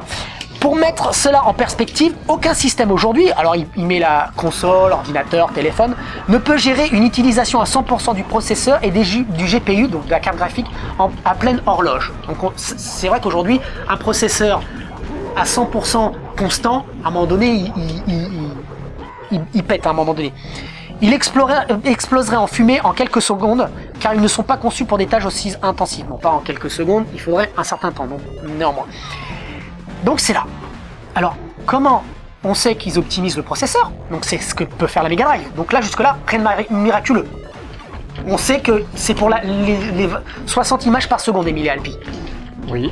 Alors, pourquoi aujourd'hui, là, on peut assez humblement vous dire qu'il n'y a pas de puce graphique. Il n'y a pas de graphique. On en parlera avec Mister X. En théorie, il y aurait peut-être quelques effets, on approfondira tout à l'heure, qui pourraient effectivement être faits par quelque chose d'autre. Mais là, concrètement, pourquoi on a des graphismes comme ça? Pourquoi on a des sprites aussi gros? Moi, je t'ai donné ma réponse. Et on en parlera toujours avec Mister X, quand j'avais été voir le Cortex. La réponse, elle est très simple. Pourquoi vous avez des graphismes et des sprites aussi gros? C'est qu'à l'époque, il faut pas réfléchir plus loin que ça. Dans une cartouche, il y a ce qu'on appelle une ROM. Et à l'époque, une ROM, c'était 4, 8 mégas, 16 mégas, 24 mégas, 32 mégas. Et ça coûtait très cher à l'époque. Et une ROM, c'est fait pour mettre des graphismes, de la programmation et des musiques. Et tout simplement... Tout le contenu du jeu, en fait. Tout le contenu du jeu. À l'époque, quand on faisait un jeu sur Mega Drive, les développements étaient sur 5 mois. Voilà, 5, 6 mois, 7 mois des fois. C'était rarement long. On va dire qu'on va se baser sur 5 mois de programmation. Mais c'est que les personnes, en termes de ROM, on leur disait, votre jeu, il doit tenir dans une ROM de 4 mégas. Il doit tenir dans une ROM de 8 parce que le projet est un peu plus ambitieux. Sauf que vous ne pouvez pas la dépasser. Donc, concrètement, en termes de place graphique, ce qu'on appelle des tiles, c'est des éléments de graphisme de décor qu'on réutilise pour ne pas encombrer la mémoire de la cartouche. On lui dit, voilà, il y a une fenêtre. Cette fenêtre, on va la décliner. Vous avez l'incrustation actuellement de Street of Rage 2. Le premier stage, vous le voyez, le stage, c'est sensiblement les mêmes murs, les mêmes sols, les mêmes fenêtres qui sont à répétition. À l'époque, ils n'avaient pas de place. On leur disait, tu as une armoire pour ranger tes graphismes, et c'est tout. Sauf que là, Paprium, ils n'ont pas eu une armoire. Ils ont eu 5 armoires pour mettre leurs graphismes. Jusqu'à 80 mégas. Enfin... On va en reparler. Ils ont eu 5 armoires, 6 armoires pour mettre leurs graphismes. Et ils n'ont pas eu 5 mois de développement. Ils en ont eu... 8 ans. Alors, on peut dire que concrètement, le jeu était quasiment terminé en 2017. C'est même quasiment sûr. Donc, on va dire que les 3 ans qui sont passés sont censés, parce que c'était bloqué en 2017. Il était censé sortir. Donc, techniquement, mais on le voit bien, on vous l'a expliqué. Les graphismes ont évolué, certains personnages ont évolué. Oui. Pourquoi ils ont évolué alors que le jeu il devait sortir comme ça, soi-disant? Il devait déjà sortir comme ça. Pourquoi les personnages sont plus petits maintenant? Fallait les laisser grands. Donc, bon, on peut dire que le jeu a évolué jusqu'à la fin, parce qu'en 2018 encore, certains sprites étaient présents, animation. C'est notamment ce personnage-là. On le voit là, c'est saccadé. Il fait que ça. Il y avait la pause intermédiaire entre les deux. Oui. Et donc, ils avaient de la place. Ils ont eu au moins 2-3 ans de développement. Alors certains diront, comme on dit là, 8 ans de développement. Mais c'est pas pareil entre 5 ans de développement, allez, on va dire 5, 6 ans. En tout cas, plusieurs années. Plusieurs années de développement et 5 mois de développement. Bien sûr. Ouais. C'est pas pareil. Vous avez une armoire où vous pouvez rentrer tous les graphismes que vous voulez. Là, il y a du teal. Par exemple, là, vous le voyez à l'instant où je vous parle, derrière, vous voyez un mur. Il y a 2 murs avec 2 taches. Ça, c'est une réutilisation. Vous voyez, ça, c'est ce qu'on appelle un teal. On le réutilise. Mais vous voyez bien dans le jeu, on voit bien que les décors sont hyper vastes, hyper détaillés. Très variés, ouais, très variés. Ils se répètent très peu. Parce que beaucoup de place. Et là où sur Mega Drive, quand on voit, là franchement, alors moi récemment, là je regardais Street of Rage 2, on voit bien graphiquement, enfin, les personnages, les développeurs n'avaient pas le temps de peaufiner leurs animations. Fallait aller vite, fallait avancer dans un développement. Les graphismes, fallait avancer. On pouvait pas se faire. On les voit aujourd'hui, c'est ridicule. Quand tu vois Street of Rage 2 et tu vois ce jeu-là, c'est Street of Rage 2, enfin, il est. Tu vas te faire des ennemis là. Non, mais c'est un fait. Là, faut rendre à César ce qui appartient à César. Oui. Mais il faut expliquer comment César a pu faire. Et c'est pas. Et ce que je disais avec le Cortex, vous aurez une vidéo qui va vous expliquer tout à l'heure quand j'étais voir le Cortex en 2014. C'est déjà une vision que j'avais déjà à l'époque. C'est qu'en fait, eh ben, ils avaient le temps et ils ont pu faire les graphismes à l'époque sur Mega Drive. Ce jeu aurait pu exister. Hormis le son, s'ils avaient pu développer une puce, ouais. Mais ce jeu aurait existé sur Mega Drive. Parce que ce qu'on nous promettait notamment, c'est par exemple, on s'attendait pas à qu'il y ait des clignotements de sprite. C'était pas à quoi on s'attendait. Non, c'est vrai. On nous parlait d'un jeu Neo Geo, on voyait ça comme un jeu Neo Geo. Et on le voyait pas comme ça d'une certaine manière. Donc, aujourd'hui, je vais te dire, Emile LP, et c'est toi qui vas me dire, ce que j'ai lu au début. Alors, aucun jeu ne peut rivaliser en qualité comme en quantité, le tout sous si peu de meg. Alors, en quantité, en termes de qualité, en quantité, graphiquement. Il y a beaucoup de décors, il y a beaucoup de détails, c'est vrai, c'est très varié. Pour ce qui est du visuel, en tout cas, on s'ennuie pas. Bon, après, des jeux très beaux sur Mega Drive, même d'époque, il y en a beaucoup. Enfin, je pense au Mickey, je pense au Batman versus Robin, Batman et Robin. Je pense à, enfin, il y a vraiment des très beaux jeux qui, à mon avis, tiennent la comparaison. Hein. Alors, ce jeu-là, tu le mettrais dans. Est-ce qu'on peut dire aujourd'hui qu'il est plus beau, on parle graphisme, plus beau que 95 voire 97% des jeux. Moi je le place parmi les plus beaux, oui, franchement, mais c'est subjectif. Mais je le place parmi les plus beaux, oui, vraiment. On est d'accord. Hein. Ouais. Alors maintenant, le Speed Shock, aucun autre jeu n'est plus rapide et plus fluide que Paprium. Je sais pas, bon, il a l'air quand même extrêmement bien optimisé malgré tout. Hein. Quand il y a des clignotements, c'est ce qu'on a dit, c'est quand même pour favoriser la fluidité du jeu. Je le trouve fluide, je le trouve rapide. On n'est jamais vraiment embêté par des ralentissements. Mais en même temps, des ralentissements sur des consoles 16 bits. Bon. C'est un effet de... Ah non, j'ai cru que c'était un effet de transparence, c'est un effet de clignotement d'une trame sur deux. Ouais. Ah, c'est malin, c'est malin. C'est une trame sur deux. Donc en fait, ce que vous pensez être de la transparence, si vous faites pause, une image, il y aura le décor sans truc et le décor noir. C'est... Non, même pas, non, ça avait l'air d'être de la transparence ou quoi là? Non, ça clignote. Ça clignote? D'accord. Alors, en termes de... Moi, je te donnerai mon point de vue, je pense que c'est pas le plus fluide et le plus rapide. Donc toi, tu penses quoi, toi? C'est... Franchement, je sais pas, là, il faudrait faire un comparatif. Mais c'est pas flagrant, c'est-à-dire que la réponse n'est pas unanime. Enfin... Après, elle me dit, autre jeu au niveau du son, aucun autre jeu 16 bits n'a une bande son aussi évoluée. Alors, en termes de mots, évoluée techniquement. Techniquement, peut-être, parce qu'il y a une puce dédiée. Ensuite, sur la création elle-même, sur les thèmes, sur le plan musical, bon, ils sont chouettes, mais ça peut aussi ne pas plaire, je sais pas, hein, bon. Moi j'aime bien, mais je suis incapable de me prononcer sur la qualité musicale des titres. Techniquement c'est bien, oui, parce qu'encore une fois, il y a une puce qui s'occupe que de ça, et quand on utilise la puce Mega Drive comme les options le permettent, le son est quand même moins bon, clairement.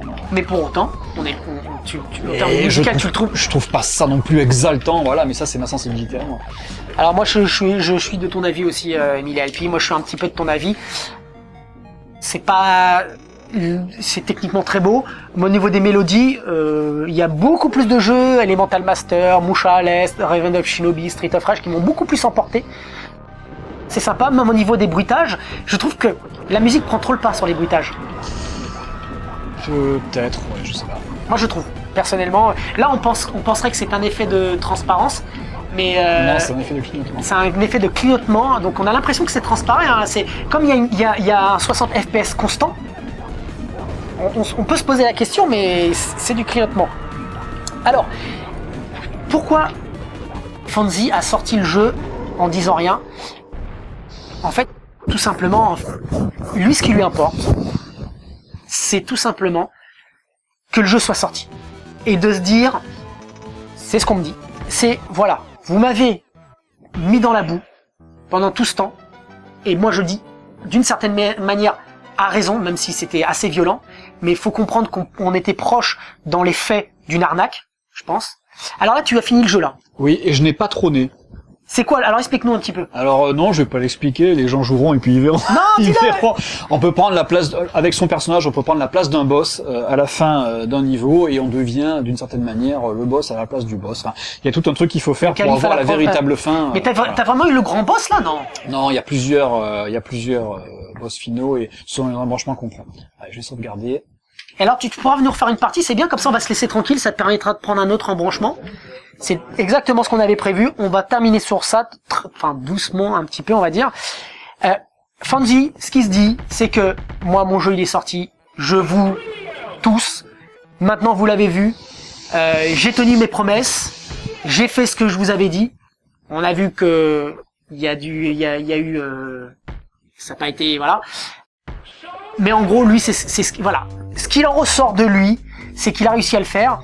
Et ce que je peux vous dire, c'est que j'ai posé la question pourquoi il fait une soirée bling bling, etc. On m'a dit mais tu sais Fonzie, il est tout sauf bling bling. Si tu le connaissais, c'est pas quelqu'un qui est bling bling.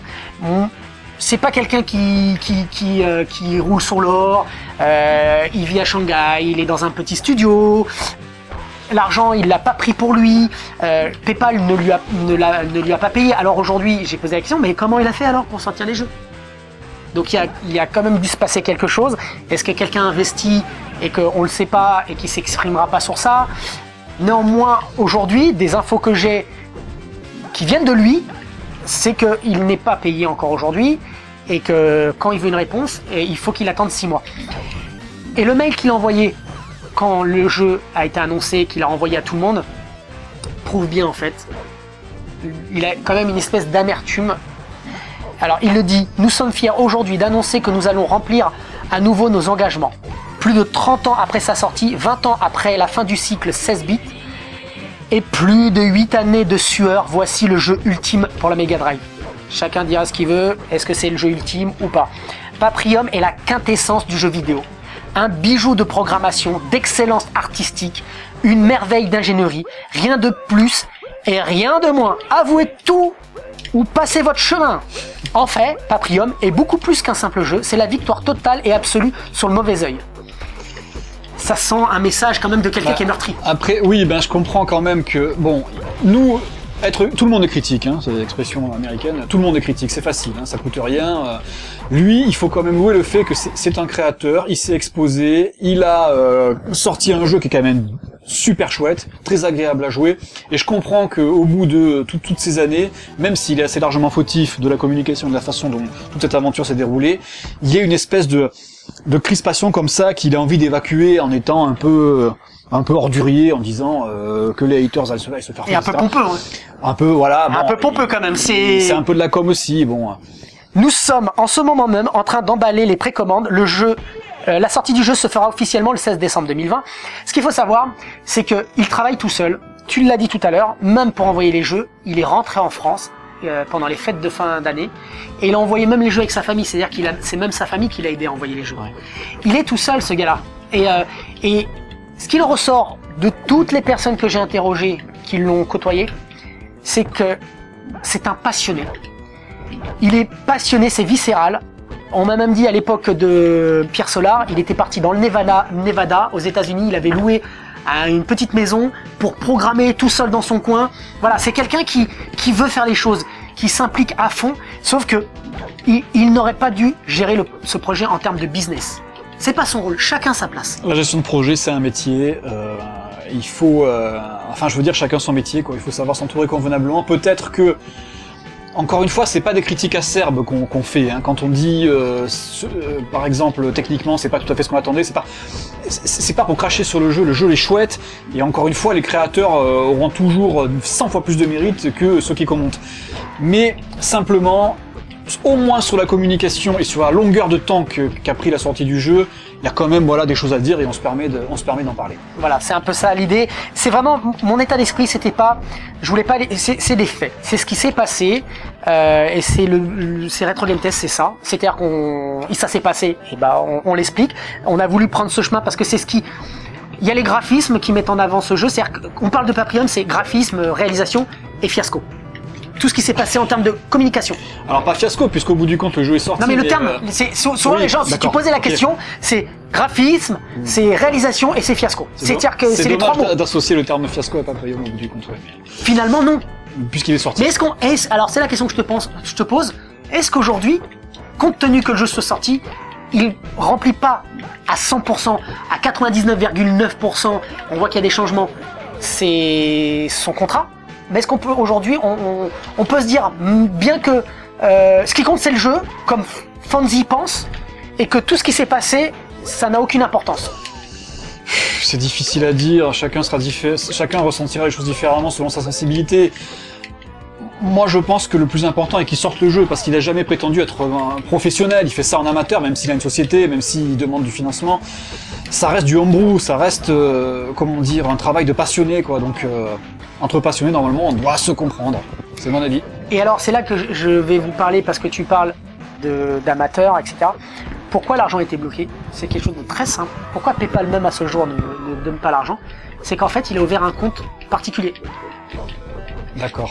C'est un compte particulier qu'il a. Donc, devant le flux d'argent, il a été bloqué. Et c'est lui-même qui le dit. Hein, j'ai des infos. Il a ouvert un compte particulier. Et la seule chose qu'il veut montrer, c'est que c'est pas illégal et que c'est une activité professionnelle, entre guillemets, mais malgré tout, on le fait galérer. Voilà. Donc je sais pas aujourd'hui, je n'ai pas eu l'information comment il a pu faire pour produire ces jeux. En octobre 2018, les informations qu'on avait, c'est qu'il commençait à mettre les jeux en boîte. Alors comment il peut mettre le jeu en boîte si en 2018, on a un trailer et on a une démo où on a un ennemi qui a une démarche qui ensuite, dans notre jeu qu'on a aujourd'hui, changé? C'est qu'il y a des faits qui montrent bien que le jeu en 2018 n'était pas prêt à sortir. Il ne pouvait pas sortir en 2018.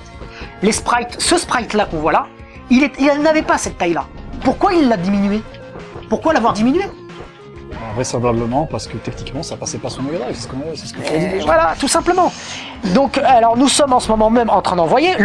Les stocks sont limités et nous serons probablement en rupture instantanément. Vous serez néanmoins en capacité de précommander pour la prochaine livraison, estimée au premier trimestre 2021. Ne paniquez pas, l'attente en vaut la chandelle. Alors ne le loupez pas, soyez braves et puissants, faites partie de l'histoire 16 bits. Dans le passé, nous avons toujours vendu nos jeux à des prix planchers, cependant vous pourrez apprécier une nette augmentation de nos tarifs. Et là, on va aborder un dernier point avant qu'on se laisse tranquillement. Un point polémique. Et alors, tu m'as expliqué un truc, et là je dis c'est pas sympa. Pour dissiper tout malentendu, il s'agit uniquement de compenser le vol de notre précédente recette. Donc, il sous-entend peut-être que c'est PayPal, il a toujours pas l'argent et que c'est peut-être pour compenser. C'est assez flou pour ça. Aussi, ce n'est pas un jeu Android ou Wii U en carton. On parle de quoi? D'un vrai jeu. La valeur réelle est bien supérieure avec des prix en seconde main dépassant souvent les 200 à 1000% de notre prix de vente initial. En somme, pas une Apple, une Apple ou des sneakers en fausse édition limitée. Je trouve que c'est assez rude. On sent qu'il y a c'est là, c'est viscéral. Il a de la rancœur sur le fait qu'il avait anticipé évidemment le phénomène de spéculation qu'il y a autour du titre, puisqu'il y a beaucoup d'investisseurs qui ont commandé beaucoup de jeux et des gens qui se sont procurés le jeu et qui se sont, pour certains d'entre eux, empressés de le revendre sur les sites de vente en ligne à des prix qui étaient 500, 1000% fois supérieurs à ceux auxquels ils étaient vendus initialement, ce qui est probablement la raison pour laquelle il a lui-même augmenté ses prix sur le site pour les prochaines versions. Alors, de ce que j'ai comme information, il y a des gens, effectivement, Pierre Solar, il y avait eu ce cas-là. Il y a eu beaucoup de spéculation. Et à l'annonce du jeu, graphiquement vu comment il était, en fait, il y a énormément de gens qui 60 le truc, mais on commandait jusqu'à 1500 € de jeu. Faut le faire hein, pour acheter. Oui, ça fait beaucoup. Hein. Il y en a qui ont commandé jusqu'à 1500 € de jeu. 4 à 5 jeux, m'a-t-on dit. 4 à 5 jeux. Donc si ça, c'était pas d'une certaine manière pour spéculer... Alors, il y a des commandes groupées dans le lot aussi. Hein, il y a probablement des commandes groupées. Mais ça peut se comprendre que c'est... pas que des commandes groupées, sans doute non plus. Mais, alors, très certainement, comme tu dis, il y avait des commandes groupées, ça c'est sûr. Tu en as fait partie, mais c'était pour la version investisseur. Mais ils en étaient conscients, et là, il le dit. Et on l'a bien vu, il y a des jeux qui se sont vendus déjà à 400-500 € là. Eh oui. Et ça, il doit se dire probablement, je vais compenser, mais aussi, alors moi, honnêtement, alors à la base, le prix standard était de 69 $ en 2018 du jeu standard, hein, la version standard. Il est passé à 129 $. C'est le double, pratiquement le double. Ensuite, l'édition limitée, numérotée en Jap, US et Euro, elle est passée de 89 $ à 229 $. La version. Au moment où on parle, oui. Au moment où on parle. Mais c'est surtout pour la version Jap et US. Parce que elle était à 89, 229. Parce que qu'est-ce qui se passe? C'est que là actuellement le jeu est en promo si tu le commandes. Alors au moment où on en parle comme tu dis. Et le 229 $ pour la version Jap et US passe à 169 $, 46 centimes. Par contre la version Euro passe à 339 $. Elle est à 339 $, pardon. Parce que sinon, j'ai fait le calcul, si tu rajoutes les fameux 26%, non, la version il a Euro est 427 $ 97. Oui. Et alors, il y en a qui disent, j'ai vu par-ci par-là, c'est que c'est essentiellement les Européens qui ont déprogrammé, qui ont annulé. Parce que qu'est-ce qui s'est passé à un moment donné? On pouvait annuler, c'est ça un peu. Oui, on pouvait obtenir un remboursement. Enfin, on pouvait demander un remboursement, pas forcément l'obtenir, mais demander un remboursement et se désengager de sa commande. Voilà. Et c'est là que à un moment donné, tu vas nous expliquer un petit peu, et ça, tu me l'as appris tout à l'heure, tous les deux, vous me l'avez appris, et là, je me suis dit, c'est un petit peu costaud quand même. Bah, il a été possible tout simplement de demander un remboursement jusqu'à moins de 6 mois avant la sortie inconnue à l'époque du jeu, donc apparemment... Alors, c'est ça, alors, il faut le développer, ça, je l'avais pas dans mes fiches, mais alors, vous me dites tous les deux que 6 mois avant, il a dit, bon, finalement, ceux qui veulent se faire rembourser... C'était toujours possible de le faire, apparemment. C'est-à-dire que, concrètement, il savait que le jeu allait sortir 6 mois avant, quand même. Bah, peut-être qu'il avait une visibilité sur la sortie prochaine du jeu et que malgré tout, il a continué à permettre aux gens de demander un remboursement. Non mais alors parce que ce qu'on a vu concrètement, c'est je ne lui prête pas d'intention autre que celle-là. Non mais sérieux. Alors parce que ce qui se dit, parce que tu me l'as même dit, c'est il aurait anticipé la sortie du jeu. C'est juste une idée. La sortie du jeu, il s'est dit, je rentre pas dans mes frais actuellement, je suis pas dans mes frais. Je vais demander aux gens de ceux qui veulent, parce que je vais les produire à un moment donné les jeux. Oui. Et je vais peut-être préférer les vendre au nouveau prix, peut-être éventuellement, on sait pas. Ça je sais pas. Hein. Annulez vos commandes, ça me dérange pas. Annulez-les vos commandes. De toute façon, votre version que vous avez payé ce prix-là, vous l'annulez, je vous la rembourse. Mais je vais le revendre et ce stock-là que je vais pas en avoir en quantité suffisante, je vais pouvoir récupérer un peu plus d'argent parce que je suis un peu dans la cata, on va dire. Ce qui est sûr, c'est qu'il n'est pas possible pour les gens qui ont demandé un remboursement, même tardivement, de re-switcher pour demander à fin de compte d'annuler la demande d'annulation pour avoir finalement le jeu, c'est-à-dire ne pas avoir le remboursement et avoir le jeu. Ça n'a pas été possible. Apparemment, il y a dit non, sur le plan logistique et tout, c'est pas possible. Enfin, voilà. Alors que le jeu, il les avait pas remboursés depuis. Hein. Bah ouais, voilà. C'est-à-dire qu'il y a des gens qui ont dit oui. Et à ce jour-là, aujourd'hui, ils sont toujours pas remboursés. Donc il y a un petit côté, écoute, t'avais qu'à réfléchir, quoi. Tu vois, c'est bon. Ouais, c'était genre. En tout cas, c'est l'effet que ça fait. T'as voulu annuler ton jeu, tu le voulais plus ton jeu, je t'ai toujours pas remboursé. Hein. Techniquement, l'argent, je l'ai encore. Hein. Donc, tu pourrais annuler et dire ah bah je le veux. Eh ben non, tu ne l'auras pas. Et humainement parlant, quand on a été à la place de Fonzie, ça peut être une revanche quand même. Tu as voulu annuler ton jeu, tu me crachais à la figure, tu croyais pas en moi. À raison, hein, moi je pense. Hein, ceux qui ont voulu se faire rembourser, c'est qu'à un moment donné, la communication, ils se sont dit mais je l'aurai jamais mon jeu. Donc oui, rends-moi mon argent. J'ai voulu te croire, j'ai voulu croire ton truc parce que tu avais des faits concrets, sauf qu'après il y a eu plein de dégringolades, donc c'est légitime que j'ai voulu retirer mon argent, j'ai voulu récupérer mon argent parce que tu ne parlais plus de ton jeu. Donc, mais Fonzie de son côté, c'est probablement, là on lui émet des intentions qui ne sont peut-être pas les siennes, c'est notre point de vue. Hein. Et bah c'est, tu ne m'as pas cru, et bah tu vois ton jeu maintenant tu veux l'acheter, c'est 129 $.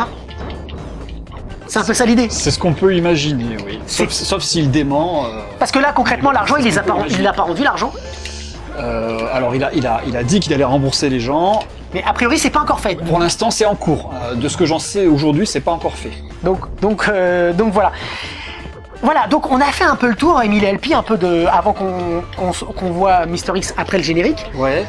Qu'est-ce qu'on peut dire ? On va montrer un petit peu. Ce qu'on peut faire, c'est qu'on peut. Une des raisons aussi, probablement pas la principale et pas la seule évidemment, mais pour lesquelles le jeu a été aussi long à sortir, c'est parce qu'il y a un choix a priori de Fonzie de produire un packaging et des goodies hyper qualitatifs et nombreux. Peut-être qu'on peut montrer dans la petite version investisseur ce que ça donne.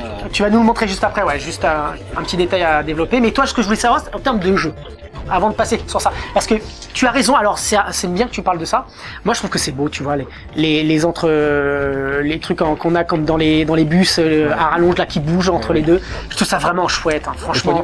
Franchement, il est beau. En résumé, en 2 mots, j'aime bien le jeu, je le trouve chouette, j'ai plaisir à y jouer. Je fais des parties avec mon fils, mon petit qui a 7 ans. C'est marrant, il n'est pas pris un gosse de 8 ans. Ouais. Alors bon, il y a toute une iconographie un peu homo-érotique comme ça, dont certains pourraient dire qu'elle ne correspond pas à un gamin de 7 ans. C'est un jeu vidéo, 16 bits, c'est bon quoi.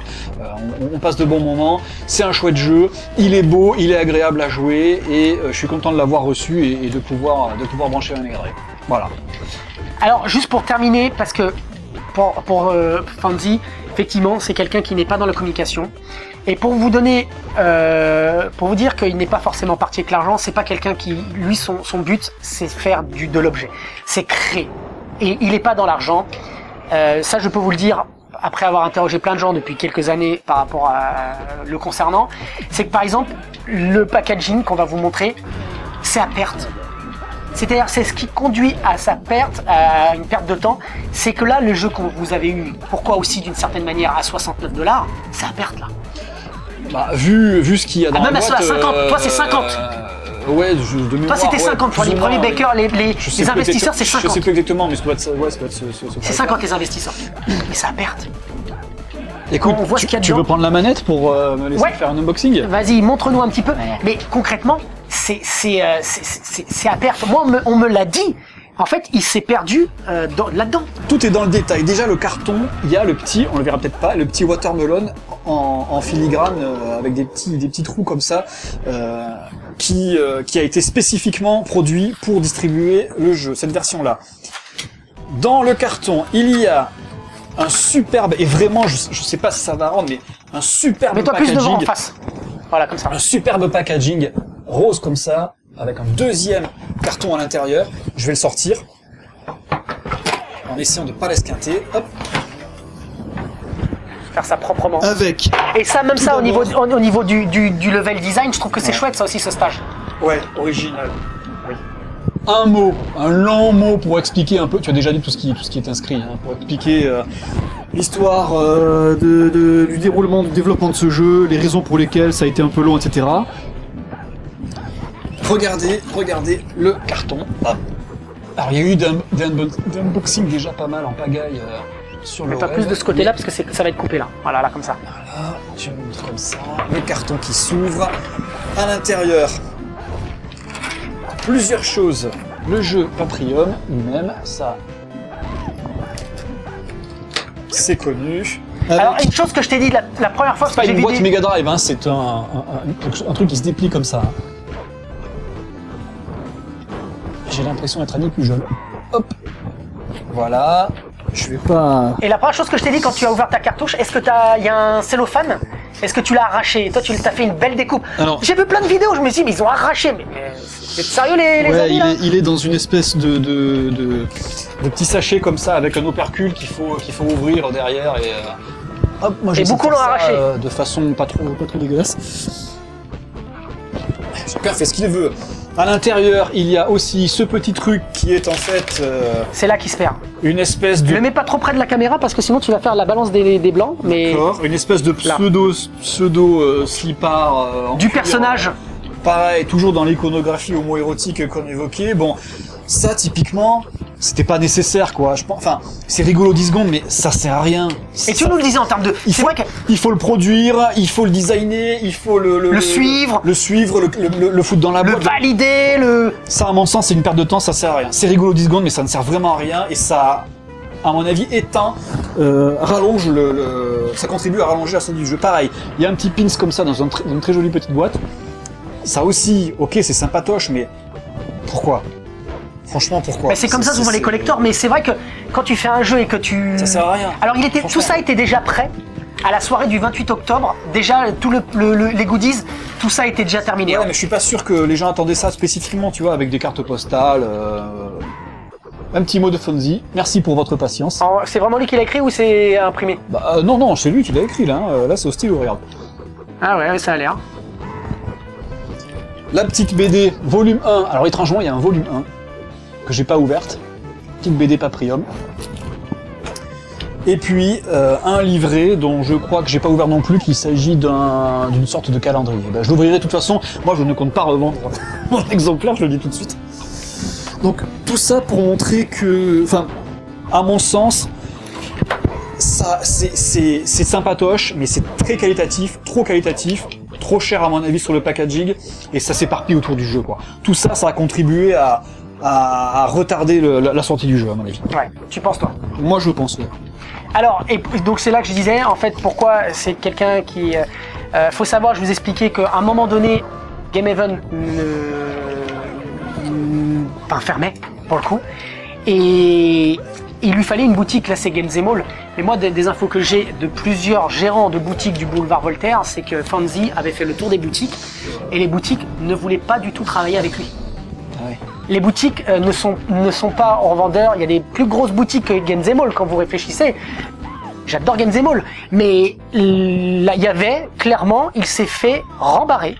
Ils m'ont dit clairement, on ne peut pas travailler avec Fonzie, qui s'appelle Gwenaël, avec Gwenaël, tout simplement pourquoi ? Parce que des fois nous avons besoin de jeux, on lui envoie des messages, on veut des jeux, on veut vendre, c'est quand même un business avant tout. Bien sûr. C'est un business. Et eux, pour autant, n'avaient pas de retour. Ils disaient, on veut lui acheter plein de jeux. Pierre Solar, on a plein de jeux à lui acheter, on a des clients, et il ne nous répond pas. C'est un non-sens. C'est pas possible. Il fait un jeu, il est dans un business. Moi, j'ai clairement 2 gérants de boutiques, qui sont les plus grosses boutiques du boulevard Voltaire, qui m'ont dit on ne voulait pas travailler avec lui. On ne voulait pas. C'est-à-dire que même pour de l'argent, quand on lui dit Fonzie, envoie-moi 50 jeux, il ne répond même pas pour ça. C'est-à-dire que moi-même, il m'a pas répondu pour le test. Il n'a pas répondu à plein de gens pour plein de raisons, mais même pour de l'argent, il répond pas. Et j'irai même plus loin. Tu lui as proposé combien ? Non mais et je vous dirais même que quand je vais chez Games & Mall, il y a encore 2 ans de ça, j'allais les voir et ils me disaient, je leur dis, vous avez contact avec Fonzie ? Oui, on a contact, mais même nous, qui sommes les revendeurs de la boutique, on a de l'argent à lui. On lui envoie des mails, on lui dit, Fonzie, on a ton argent, on les a vendus tes jeux. Il ne répond pas. Il ne répond pas. C'est-à-dire que voilà, c'est sa personnalité. Il est comme ça. Et clairement, il n'était pas parti avec la caisse. Tout simplement, c'est pas l'argent n'est pas un moteur pour lui. Au même titre, pour revenir à Games & Mall, très récemment encore, il avait été les voir. Ils lui ont dit, ah mais on a tes jeux, on a ton argent. Et là, il dit, ah oui, oh, regardez-là. Moi, je te le dis, hein. Oh, regardez. Il dit, mais non, on va te le rendre. Ah bah c'est sympa les gars, merci les gars. Non, mais comprenez un petit peu, tu vois un peu. C'est... Voilà, son moteur à cette personne-là, c'était de faire un beau jeu. Il y est arrivé. Il n'a peut-être pas pu, à un moment donné, il était peut-être trop ambitieux, il n'a pas pu aller jusqu'au bout de ses idées. Alors, il est quand même allé, mais à mon avis, à 99%, ouais. Il l'a fait. Il a rempli son contrat. Entièrement, non, mais il a rempli son contrat. Et avec Mister X, on va un petit peu plus aller en profondeur, et là, on va un petit peu plus titiller par contre. La caution technique, ouais. On va un petit peu plus titiller. Et là, il va nous expliquer un petit peu ce qu'il y a dans la cartouche. Je pense, à regarder mes fiches, qu'on a fait le tour. Je regarde qu'on n'ait rien oublié de tout ça. Si ce n'est que pour le coup, à la fin de sa fameuse phrase de le meilleur jeu, le meilleur ceci, le meilleur cela, Alors, il dit bien, et quoi d'autre? Alors, il dit qu'est-ce qu'il y aura d'autre après, hein.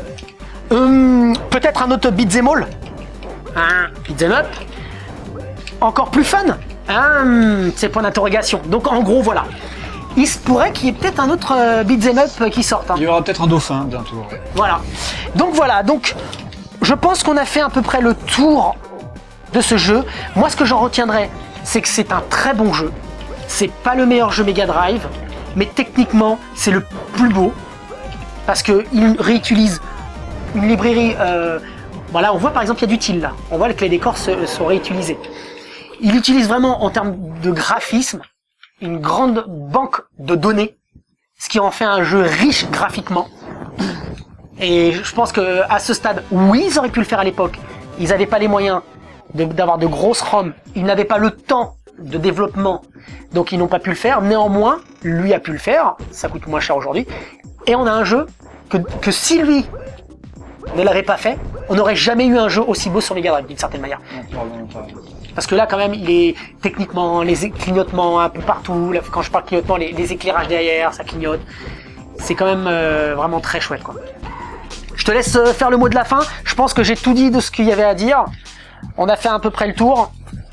J'espère que par rapport à cette idée de sprites qui ont évolué, ce qu'on vous a montré, qui est quand même factuel, donc là on l'a pas inventé. Vous pouvez aller sur voir le trailer. D'ailleurs, j'ai pas compris pourquoi il avait pas enlevé le trailer. Moi, je l'aurais enlevé à sa place.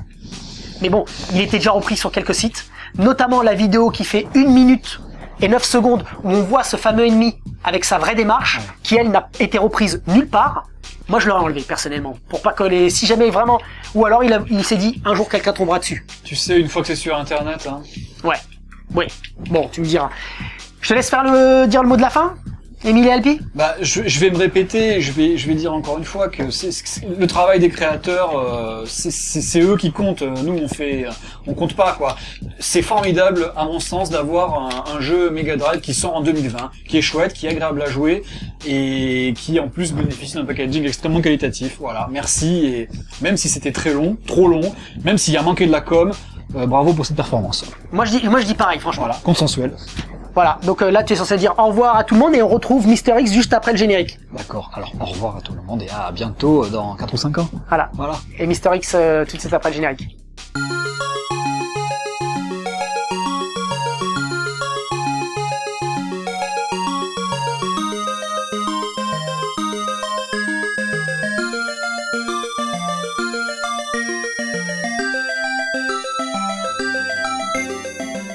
Et voilà, on y est, après le générique, en compagnie de Mister X. Salut Wawa. Tu vas bien? Ça va et toi? Toujours caché. Toujours. Alors, si vous vous souvenez du projet arcade, Mister X, ici présent, il aimait bien se cacher. Il reste dans l'ombre, Mister X, d'où le Mister X. Et Mister X, c'est toi qui avais introduit le vent dans la Outrun. Oui. Qui était entré dans les entrailles de Outrun, de la PCB, du PCB. Parce que t'aimes bien me dire, c'est un PCB. Pour moi, c'est une plaque, donc je dis une PCB. Et donc, pour le coup, on va discuter. Allez, on va essayer de pas faire plus de 10 minutes. L'idée, c'est de voir à peu près. Il y a des choses qui te choquent, que tu as vues. Nous, on a essayé d'être un peu clément, mais toi, en termes techniques, il y a des choses que tu as vues et tu dis, un peu de bullshit de temps en temps. Alors, explique-nous. Alors, on parlait de la fameuse puce. Toi, tu penses... Déjà, on commence par le qu'est-ce que tu veux dire? Alors, le premier truc qu'on voit sur la cartouche, c'est un magnifique 80 chocs. Les personnes ont ouvert la cartouche, ont retiré la couche d'époxy qu'il y avait sur les composants. Alors déjà, de mettre de l'époxy sur des composants qui chauffent, c'est pas une très bonne idée. Et ce qu'il en est ressorti, c'est qu'il y a la mémoire, la mémoire flash, et la mémoire flash, elle est de 64 mégabits, et pas 80 mégabits. Alors, c'est ça que tu nous as dit tout à l'heure. 80, pourquoi il aurait écrit 80 alors? Aucune idée. Donc ça veut dire que le jeu fait pas 80 mégas? Non, il fait 64 mégabits, donc ce qui fait 8 mégaoctets, mais il fait pas 80 mégabits. Ça veut dire quoi? Parce que effectivement, ça a été très pertinent, et là, avec Émile Alpi, on a ouvert tout de suite les yeux, on était là, on s'est dit, attends, c'est vrai qu'en général, c'est 8, je l'ai dit pendant l'émission, 8, 4, 16, c'est des multiples de 2. Il peut additionner les puces, il peut additionner les capacités. Après, j'ai pas eu la PCB en main. Émile Alpi a refusé que je démonte sa cartouche et que je la On passe. peut le faire maintenant peut-être. Non, parce Alors- qu'après, on risque de la casser. Il a pas voulu. Donc, je me suis basé sur les images qu'il y avait, des photos que les gens ont prises sur Internet, que je remercie d'ailleurs. Et il y a une ou deux puces qui ont été encore, qui n'ont pas été vraiment identifiées. Mais dans tous les cas, la mémoire principale, la plus grosse puce, qui fait 64 mégabits, est celle qui contient le code du jeu et de tous les graphismes. Et il pourrait pas y avoir 16 mégabits parce qu'on le dit c'est des multiples de 2, donc il pourrait y avoir une de 64 plus une de 16. Après, ça a pas de sens, autant prendre tout de suite une 128. Tu perds. Tu utilises 80 mais tu prends 128. Ah, voilà, et surtout, enfin, autant profiter, ça coûte pas plus cher, ça coûte même moins cher d'en mettre une seule, qui est plus grosse que la somme des deux autres. Et la deuxième de 16, elle n'existe pas. De ce qu'on a vu actuellement. Pause. On va faire une petite pause. Là, je suis actuellement en montage, mais depuis le tournage de l'émission, on a effectivement découvert qu'il y avait une puce de 16 mégabits. Et je suis avec Mister X. Salut Mister X. Salut. Alors, dis-moi, là j'émettais la probabilité qu'il y ait une 16 mégas, ce qui voudrait dire 64 plus 16. On vient, depuis le temps, maintenant de découvrir qu'il y avait une puce de 16 mégabits. Alors, explique-nous un petit peu, parce que là, on aurait nos 80 mégas, mais à quoi sert cette puce? Et explique-nous un petit peu. Alors on a bien une puce de 7 mégabits, sauf que c'est de la RAM, ce qui fait qu'au démarrage de la console, elle est vide. On ne peut pas la considérer comme stockant des données, vu qu'il n'y a rien dedans. Le jeu ne tient que sur 64 mégabits. Parce en général, c'est vrai qu'on dit 64 mégabits, c'est les graphismes, les musiques, etc. Et alors, à quoi sert exactement cette puce qui est vide au démarrage du jeu? Je pense que cette puce sert de mémoire tampon. Tu parlais dans la vidéo de décompression, et je pense que le FPGA sert à décompresser des données qui sont sur la mémoire flash, et qui les met à la disposition de la console dans la mémoire vive. Ce qui fait que la console, après, récupère les graphismes comme s'ils étaient déjà dans une ROM classique, et les affiche à l'écran. Ce qui fait que le processeur central n'a pas à s'occuper de la décompression, c'est le FPGA qui s'en occupe, et la console peut afficher rapidement des graphismes, et le CPU peut faire autre chose pendant ce temps-là, gérer l'intelligence artificielle, le mouvement, les déplacements. En fait, c'est ça, c'est-à-dire que il expliquait que lui voulait optimiser le processeur, donc il l'a optimisé en lui donnant pas à travailler la décompression. Alors, on est d'accord, la décompression, c'est quelque chose qui existe depuis tout le temps, c'est-à-dire que c'est commun. Il n'y a rien de miraculeux. Il n'y a rien de miraculeux. La Super Nintendo avait même une puce qui servait à ça dans Street Fighter Alpha.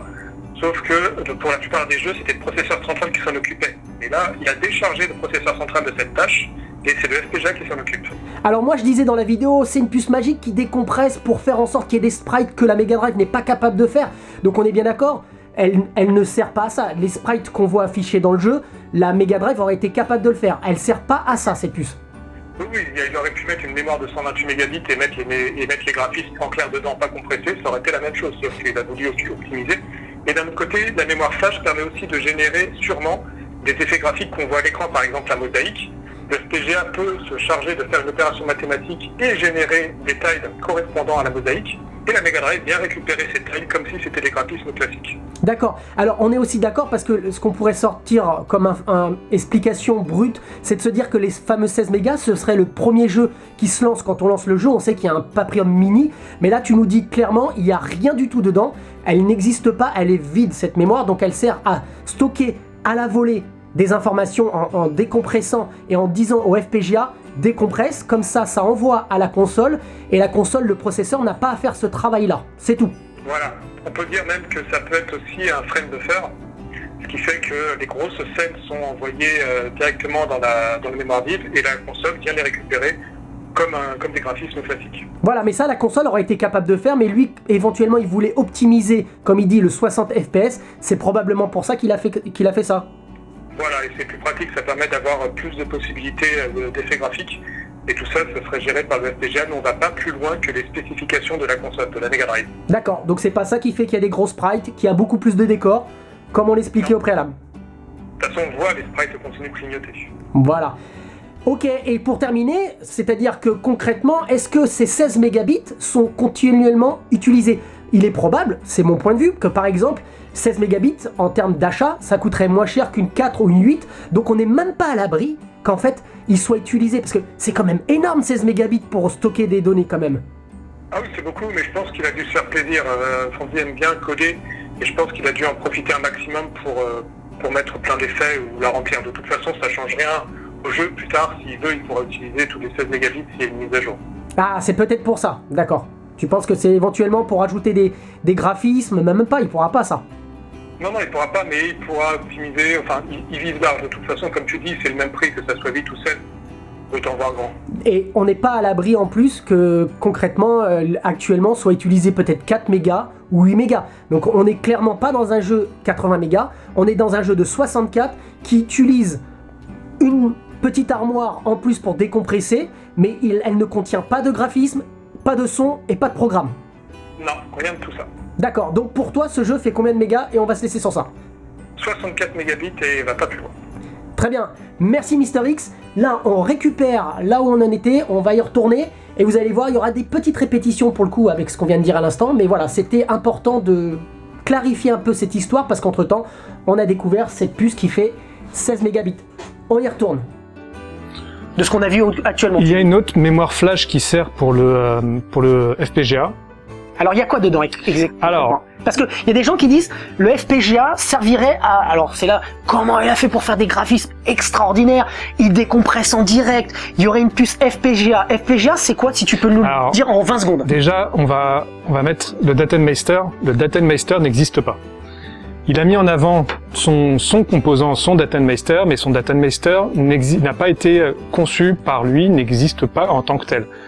Quand on regardait il y a encore quelques années les pubs de Watermelon, tous les communiqués de presse qu'il faisait, il disait que c'était difficile de concevoir un circuit imprimé, qu'il avait du mal à le fabriquer et qu'il avait des problèmes de fabrication dans les usines chinoises.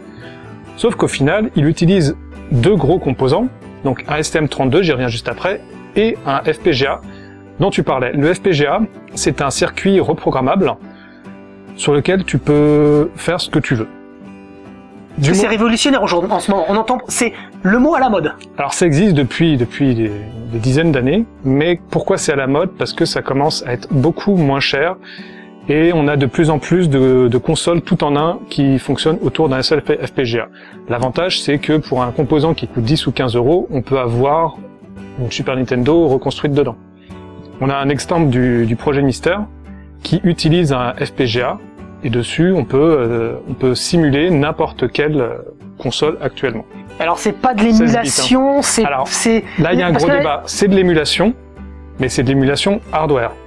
C'est-à-dire que c'est en hardware directement, c'est quelque chose qui se met dans le... Alors, on différencie, là je fais vraiment une aparté rapide pour expliquer vraiment la différence entre l'émulation logicielle et l'émulation hardware. L'émulation logicielle, c'est un programme qui tourne sur un système d'exploitation ou un processeur. L'émulation hardware, c'est la réimplémentation d'un hardware, mais au niveau porte logique. C'est compliqué là. C'est compliqué, et c'est pour ça qu'on va pas aller plus loin, mais ce qu'il faut comprendre, c'est que dans les deux cas, c'est de l'émulation, mais grâce au FPGA, on peut avoir quelque chose qui fonctionne immédiatement. Par exemple, vous avez un Raspberry Pi, vous devez allumer le Raspberry Pi, vous arrivez sous Linux, vous lancez l'émulateur. D'accord. Ça fonctionne avec le processeur ARM du Raspberry Pi. Avec un FPGA, on met le courant, et tout de suite, c'est câblé, les entrées-sorties sont câblées pour simuler la console. Oui, il n'y a pas besoin de système d'exploitation pour le faire tourner, il tourne lui-même. Il fonctionne, il est en autonome. Les consoles analogues fonctionnent comme ça. On dit, il y a à l'intérieur du FPGA qui décompresserait la vidéo, qui rajouterait les sprites qui sont immenses. On l'a dit, pour que vous compreniez bien, pourquoi et des sprites gros, parce qu'ils avaient beaucoup de place pour mettre ces sprites. Donc ils ont pris la décision de se dire, la console peut afficher tant de sprites, et on va afficher les temps de sprites, mais on va les faire gros. Ça va prendre plus de sprites, plus de mémoire. Comme ce qu'on a sur Neo Geo. Mais c'est pas miraculeux alors, ça veut dire? Non, c'est pas miraculeux, il y a deux choses. Moi je pense que le FPGA sert principalement pour le son.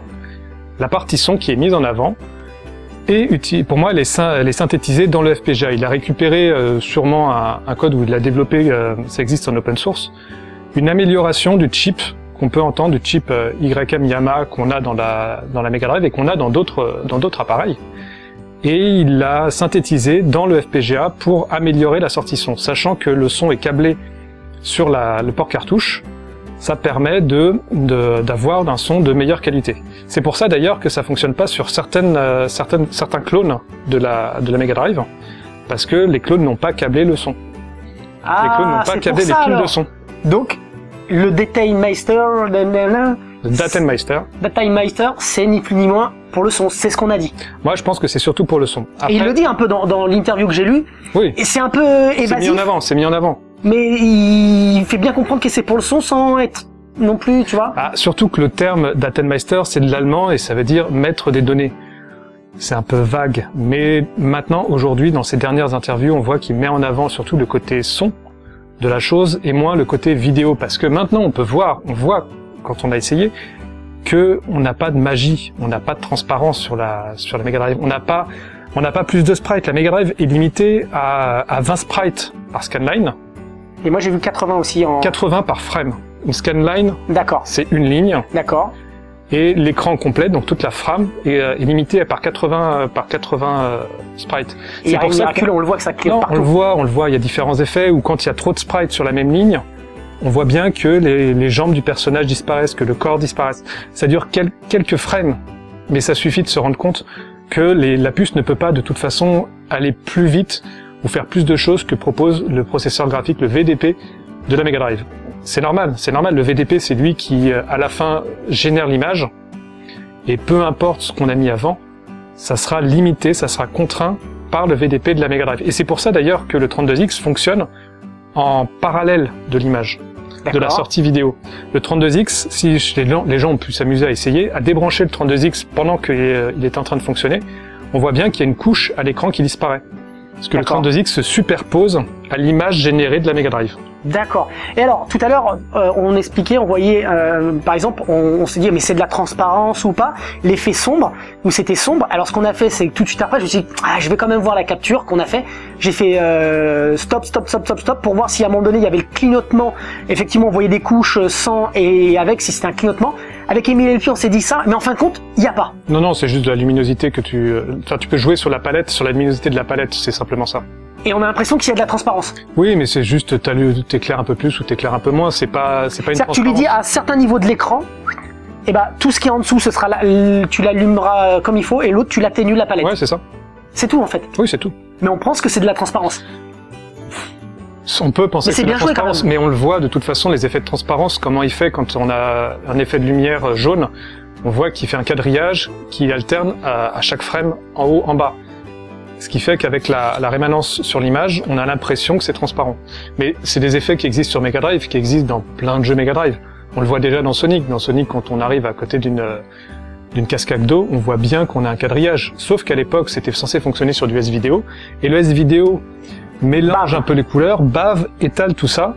Ce qui fait qu'à l'époque, on dirait c'est de la transparence. Alors, en fait, que non. Alors qu'en fait, non, c'est juste un quadrillage. C'est dommage que la Mega Drive ne supporte pas la transparence, mais maintenant, les programmeurs ont des techniques pour passer outre. Donc, qu'est-ce que tu aurais à dire d'autre? Donc, on l'a vu, pour toi, c'est pas 80 mégas. Bon, bah, apparemment, bon, ok. Il y a les FPGA, c'est le son. Il y a une autre puce. Il y a une autre puce à l'intérieur, c'est un STM32, c'est un processeur ARM, Cortex M4, Et là, je vais vous annoncer quelque chose que je n'ai pas dit pendant l'émission. qui peut aller jusqu'à 180 MHz, qui est plutôt pas mal. C'est un composant qu'on pourra amancer ou un assembleur, qui est relativement commun aujourd'hui, qui coûte pas trop cher. Et on sait pas trop ce qu'il fait. Parce que le jeu est programmé en C principalement, avec des routines en assembleur pour tout ce qui est très critique. C'est pour ça que je pense que le jeu pourrait plus tard exister sur d'autres supports. Mais on ne sait pas trop à quoi sert ce processeur. Moi, de ce que j'ai vu, et en regardant les spécifications de ce processeur, je pense qu'il servira pour les mises à jour et pour le flash de la mémoire interne. D'accord. On a vu qu'il y avait un port, tu peux le montrer, Voilà, c'est ça que j'allais vous montrer. une prise jack. Mais une prise jack, c'est juste un connecteur. On peut avoir de l'USB qui passe par-dessus, c'est ce que je pense. Je pense qu'on peut avoir de l'USB qui est piloté par ce STM32. Et le STM32, à l'intérieur, a sa mémoire interne, a son programme qui tourne dessus. Je crois qu'il a 512 kilooctets de mémoire, c'est suffisant pour s'occuper des mises à jour. Et si jamais il se connecte avec un bon périphérique, on peut mettre à jour, on peut faire du jeu réseau. Enfin, le réseau c'est un peu plus compliqué, mais en tout cas on peut mettre à jour, et c'est ça, enfin, l'utilité principale du STM32, à mon avis. Alors, moi, j'ai comme information que très prochainement, il mettra en vente un adaptateur, ce fameux adaptateur, qui effectivement est là pour mettre à jour. Voilà les infos que j'ai. donc il y a un adaptateur, ce qui corrobore un peu ça, non? Oui, je pense. Donc c'est ça, donc... Après, il suffit de regarder ce qu'on a avec les Everdrive. Les Everdrive, vous ouvrez votre Everdrive, vous avez le même système, vous avez un FPGA qui sert à gérer les différents mappings qu'on peut avoir, et il y a de la mémoire à l'intérieur qui est reprogrammable. Et souvent, à côté, on a un autre microcontrôleur qui sert à piloter la carte SD et à flasher la mémoire. Alors maintenant, pour terminer, on sait que le jeu, en termes de graphisme, c'est un truc, enfin on sait que c'est un truc de ouf, mais c'est ce que peut faire la Mega Drive. Oui, c'est très bien. Alors pourquoi il est aussi beau que ça? Parce que, donne-moi ton avis. Moi, on l'a expliqué tout à l'heure, et je vais mettre un petit court extrait, juste un petit peu après, de la conversation, comme je disais, avec le Cortex. Mais pourquoi il est comme ça? Il est aussi beau que ça, le jeu? Et qu'ils étaient pas comme ça, il explose Street Fighter 2. C'est bien que tu parles du Cortex, parce que le Cortex développait un jeu sur Neo Geo. La Neo Geo a le même processeur que la Mega Drive, a quelques effets graphiques en plus, mais qu'est-ce qu'avait la Neo Geo que n'avait pas les autres consoles? C'est une capacité mémoire de cartouche assez folle, et c'est pour ça que les cartouches coûtaient des fois plus cher que la console elle-même. Aujourd'hui, la mémoire coûte rien. 8 mégaoctets, c'est 2 €. Donc, alors qu'à l'époque, c'était pauvre. À l'époque, c'était beaucoup plus, ça. Enfin, j'ai pas les chiffres de l'époque, mais de toute façon, quand on a de la place, autant en profiter. Qu'est-ce que fait la richesse d'un jeu? C'est la richesse de ses graphismes, c'est la variété de ses graphismes, et le fait de ne pas réutiliser à chaque fois les mêmes tuiles, les mêmes sprites. Alors, tu dis tuile en français, mais c'est tile, moi, en anglais. Tile. On se comprend. Oui. Je me suis pas trompé sur le mot tout à l'heure, c'est juste... C'est ça. C'est un tile. Et du moment qu'on a beaucoup de données à notre disposition, autant en profiter, ce qui rend le jeu varié, ce qui fait qu'il y a beaucoup de décors, et qu'on a l'impression à chaque fois d'être dans un environnement différent. Les jeux qu'on voit au début de des premières générations de Super Nintendo ou de Mega Drive, on voit qu'ils réutilisent souvent les mêmes décors, qui changent, qui changent de palette, mais souvent c'est répétitif. Parce qu'ils avaient pas le temps. Ils avaient pas la mémoire. Ils avaient surtout pas la mémoire, ils sont des contraintes mémoire. Quand on voit que par exemple il y a des jeux qui ont été obligés d'être très limités parce que l'éditeur disait ça coûte trop cher.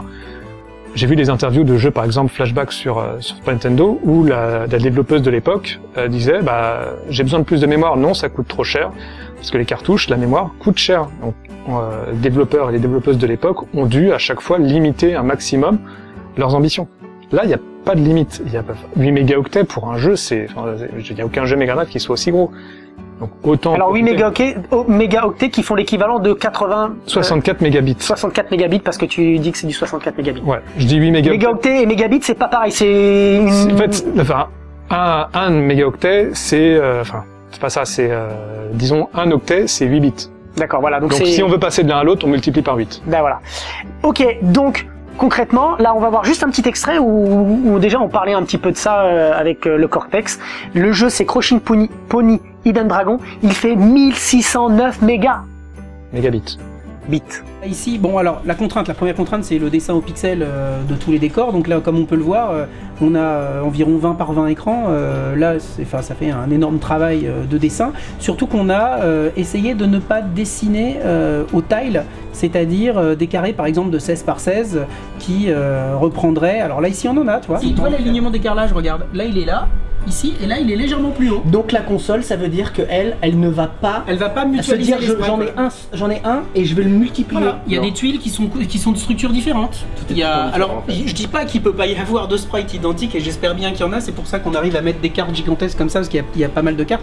On arrive à mettre des cartes gigantesques à travers dans la mémoire du jeu, parce qu'on a boosté un petit peu la mémoire. Ce qui est rigolo, c'est que finalement, on a quand même mine de rien une esthétique un petit peu rétro avec le côté tile et ainsi de suite. Et pourtant, en fait. Bah là voilà, voilà quelque chose qui ne tile pas. C'est l'exemple parfait. Un carrelage avec des arcs de cercle.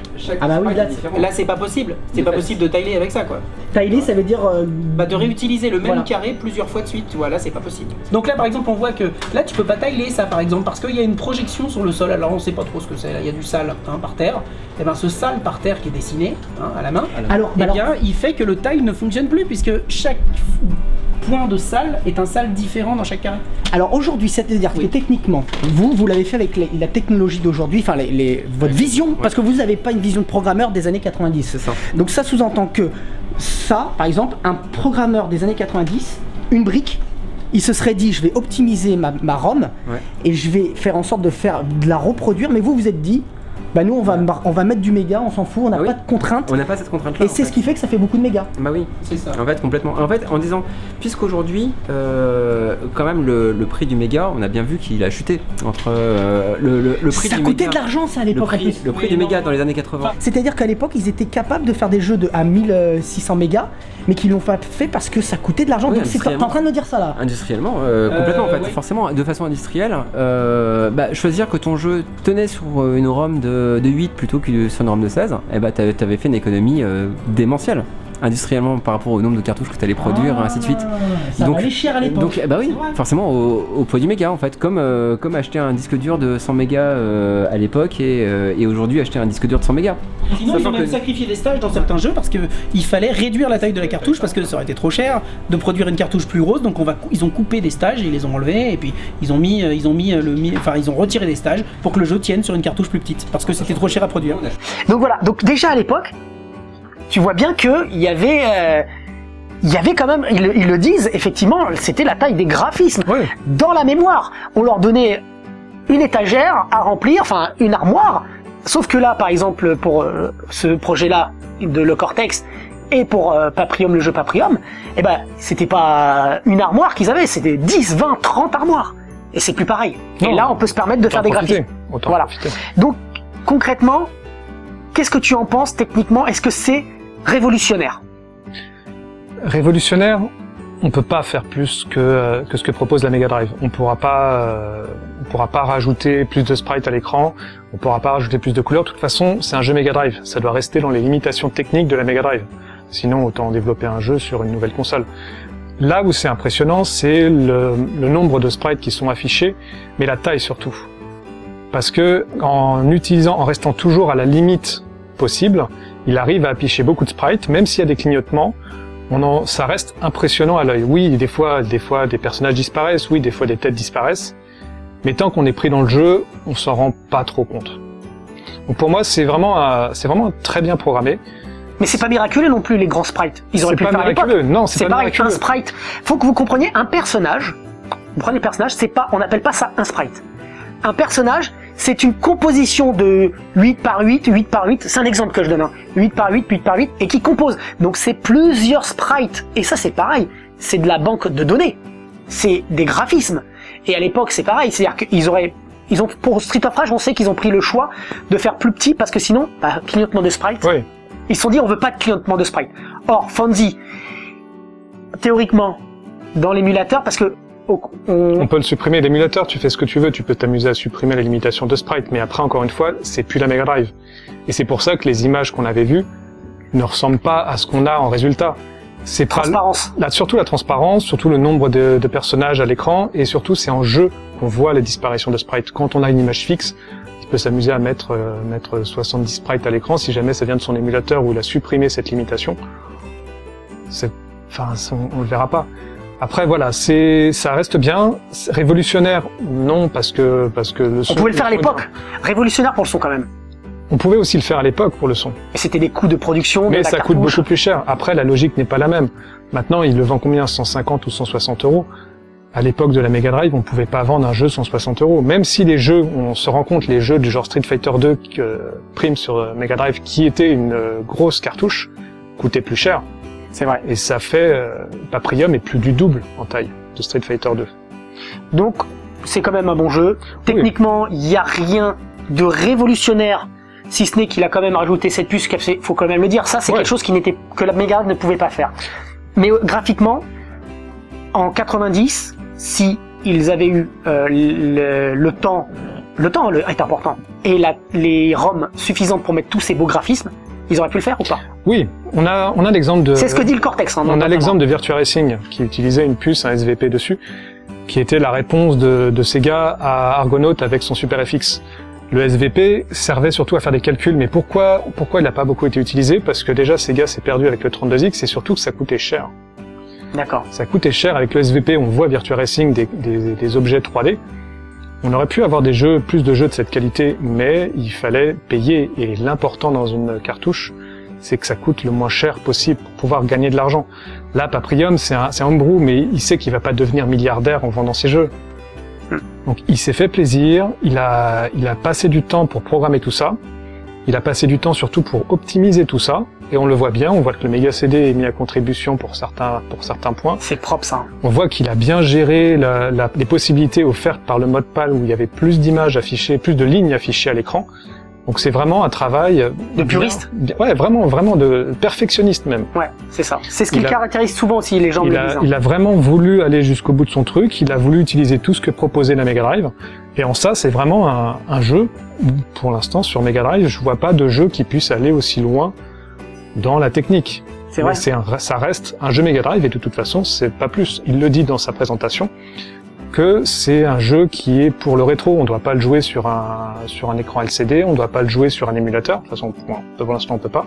C'est vraiment un jeu pour les nostalgiques qui aiment la Mega Drive et qui veulent jouer à un des meilleurs jeux faits de manière technique sur Mega Drive. Ce sera le mot de la fin. Encore une fois, le jeu est sorti il y a quelques semaines. Les gens sont pas encore vraiment penchés à fond de manière technique. Il faut déjà que le jeu soit dumpé, que le code soit analysé. Donc dans quelques mois, on en apprendra un peu plus. Mais il y aura pas trop de grosses surprises, je pense. Je pense qu'on a dit, je pense que ce qu'on a dit se retrouvera. Ouais. Merci. Fanzi, si tu regardes cette vidéo, je sais que tu la regardes, n'hésite pas, même si tu veux à un moment donné qu'on puisse en discuter. Voilà. Qu'on puisse même faire une vidéo supplémentaire. La porte t'est grande ouverte, tu sais très bien, tu as vu mon mail, je me suis exprimé dans mon mail et des gens t'ont contacté à ce niveau-là. Merci Mister X. Et puis, bah voilà, Retro Game Test était revenu, l'émission est très longue, hein, celle-ci. Mais toi qui l'as vu de l'extérieur, c'était intéressant ou pas? Oui. Ça t'a plu? Ouais, j'ai bien aimé. Bon. Merci à tous d'avoir regardé ce Retro Game Test et c'est encore toi qui dis au revoir là, c'est Au revoir et à la prochaine.